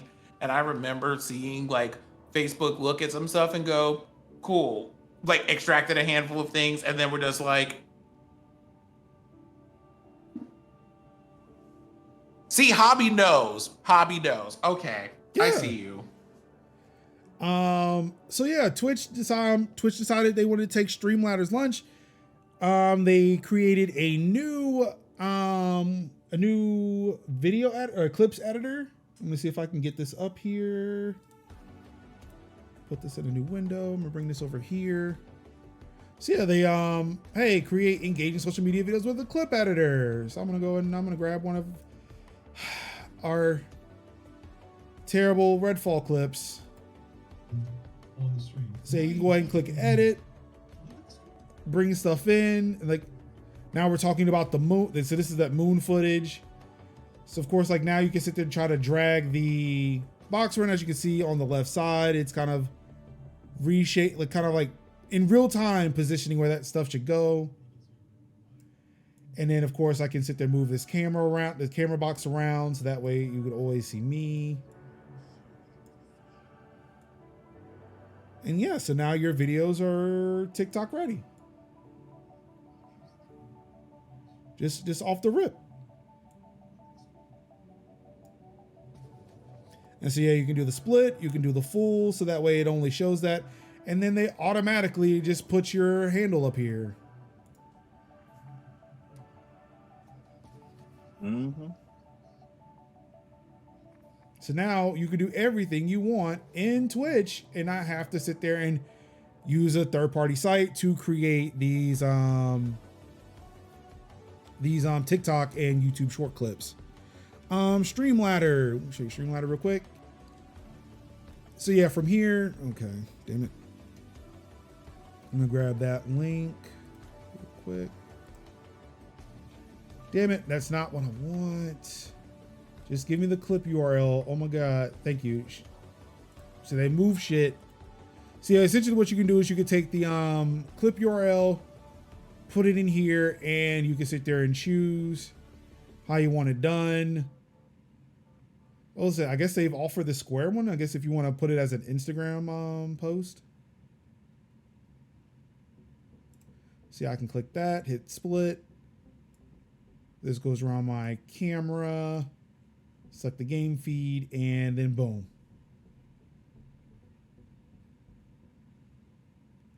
So yeah, same thing. This has been around for a long time. Mm-hmm. I mean, that's also a relative statement, but yeah, this has been out for a minute. And then Twitch was like, you know what? What if we just introduce this into our own platform and nobody would ever have to leave? And we already put your name there, so it looks all professional. People can see that it's from Twitch.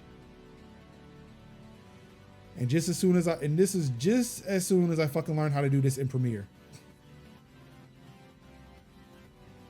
But yeah. And updates, Xbox has a new update out for May, so definitely go check that out if you would like to have the latest and greatest Xbox gamer tabs of your Discord friends show up.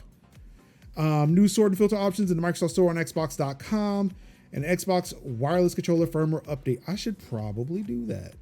I have Xbox controllers to update now, so yeah. Xbox update. And free play days for Xbox. Boy, For us to not really like Xbox and Microsoft right now, there's a lot of Microsoft and Xbox shit. I caught a PlayStation article that was telling you what was coming to PlayStation Plus. I'm about to turn off this camera and leave this podcast. How dare you? The audacity. Of course, free play days for this weekend is Just Die Already, Dragon Ball Xenoverse 2, Hunting Simulator 2, and Overcooked All You Can Eat, which I would wish would just die already. It won't. I know. Can't stop, won't stop. I know. Listen, just get out of Kevin's kitchen and let him enjoy himself. Just let me cook. Just let me cook my rice, and it'll be all good. Cook. Just let him cook. Okay.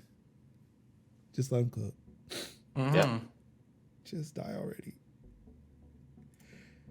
And finally, that's it. We did it. We made it. So late again. So let's quickly, what's everybody been up to? What's everybody got going on this weekend? Significantly less than I originally thought, which is perfectly fine. So that means I can finish reading all of my books. I have been reading The Four Loves by C.S. Lewis and enjoying myself. So that's been fun. Hopefully I'll get some writing done. I will play some games. I will give the local library less reasons to be upset with me. That's the plan. Cool. Kev. No. Yeah. Just basically enjoying this clean bill of health that I got today and prepping for Mother's Day Mother's Day weekend. I did get a few things for my mom and then my spiritual daughter's mom, and then I also got something for the Boo Bestie and the Boo Love, their birthday. I got them some Mother's Day gifts. They are also mamas, some bad mamas, and awesome mamas. Bad, not in the bad sense, but bad as in like the whooping the ass sense. But good mamas, and got them some gifts. Their gifts made it today, so that's good. That's also been good. Been playing, and then probably maybe dabbling with some more Darkest Dungeon 2 because I really enjoyed playing Darkest Dungeon 2 on Tuesday because that was fun. Wasn't expecting the developer to get back to me with a key on that, but it was Danky Dungeon.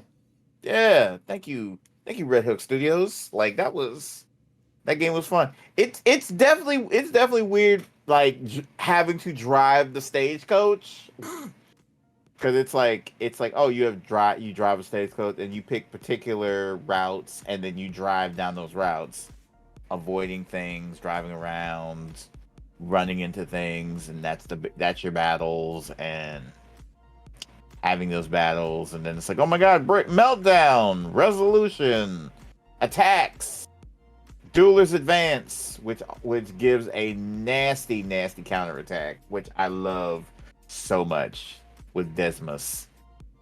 Things like Desmus, like Barristan, the Plague Doctor, which I just call it the Plague Doctor, and what was the Grave Robber? Yeah. So it's really a good. It's a good game.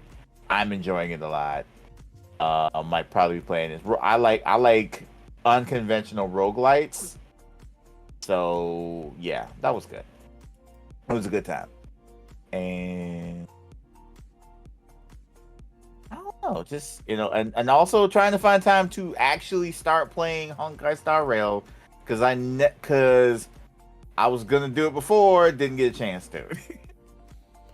Why weren't you able to play it before? Because I don't have time, Major. I don't have time. Okay. And yeah. Good. So I hope that you find time next time. No, it's probably that next some week. people don't just randomly show up and offer for you to play a game with them No. See, I was not terribly in the mood to play it because again, I have been like whatever with So it. if I offered anything that day, you would if you had offered anything that day, I'd have been like, yeah, bet. Because again, it's free to play. I'm not sponsored, so it was more like, yeah. So like I was like, yeah, I'll get it to whenever. So Monday was, yeah, I know for playing it. So Power Wash, yes. And then Tuesday was literally sponsored content. So I was like, look, dude. Yeah. This is me asking. You are not obligated to say yes. And I was like, I'm pulling up. I was like, okay, that worked. Sure. Yeah. And then we just started power washing a playground and a detached house. Yeah. And that was it. And then I played a level or two more, and then I was like, you know what? Let me just do some chatting so I can wrap up. Yeah, I was surprised you were still alive. Like I had left and came back and you were still alive. So okay, all right, Kev. Yeah. Get them hours in, baby. Yeah, because I was like, you know what? Yeah. You know, I'm late. I was already 2 hours late starting, so I was just like, yeah, I'll just keep going. So, but yeah, it was like you could have literally mentioned like Fortnite. You could have literally mentioned whatever else. I was like, there is really no need to really jump on this because it's not sponsored. And then the next day I had sponsored content. I had a sponsored stream. So I was like, well, I probably should play this game. Since they were so kind to give me a key, I was like, yeah, let's do that. So, and then I was gonna play like Final Fantasy VII, and then my day was like, nah, fam, you got shit to do today. And I'm like, all right, fine. I just rest up. All right, I'll just eat dinner and just rest up for the podcast. So, yeah, that was my day. So let's see. For me, I'm going to shoot some skits to Saturday. I was about to say tomorrow, and technically I'll be right. Yeah, I'm going Saturday to shoot some skits. I've been getting emails about call sheets and shit. I'm really excited. I'm an assistant camera or assistant first camera. Nice. I don't know what the fuck that is, but I'm gonna find out. Mainly, it's just me getting out of the house because, yeah, if I don't do anything, I'm just gonna be stuck in the house. Let's see here. Yeah, outside of that, nothing else is really going on. Of course, let me check the calendar again. I don't think there's anything well, no, there actually might be. As a matter of fact, the Humble Game Showcase is next week. You can see me from 1 to 2. So there might be a stream for that. I don't know. It would be nice if somebody who really understood indies would join me on that stream. Because I don't know what's a good indie and what's a good indie studio, but I am willing to learn. But outside of that, yeah, nothing going on. Just some streaming going on, some podcasting going on. Finding some work is going on. But yeah, we're doing it. Mm-hmm. Thank you, everybody, though, for tuning into another episode of Tech Talk Thursdays for May 11th, 2023. It's been a long one yet again. I think it was worth it. Thank you. Of course, you all could have been watching any stream, or you could have been playing any game. Could have been any. Fuck it. Why is it I forget? I've been saying it for about 2-3 years now, and I can never remember. Could have been anywhere in the world. Could have been watching any stream in the world. You could have been reading the tech and gaming news yourself, but you said no because it isn't Redfall. They're not talking about Redfall, and all I want to hear about is Redfall. Because the AI is already taking up all the other jobs, like reading the tech news. And for that, I appreciate it. Coming to this bespoke solution of people reading the news to you. Why doesn't anybody talk about truth anymore? So I'm glad to say that we're partnering with Twitter to have our podcast. This is the only place that free speech is allowed. Also, if you need another reason to quit Twitter, Tucker Carlson's putting his show there. You wouldn't watch Fox News. Why are you watching Twitter? Anywho, this has been Tech Talk Thursdays. Thank you. And all I've got left to say to you wonderful people is I love you. Good night. Wakanda forever. I'm tired and y'all kept me up so late. I know you lying.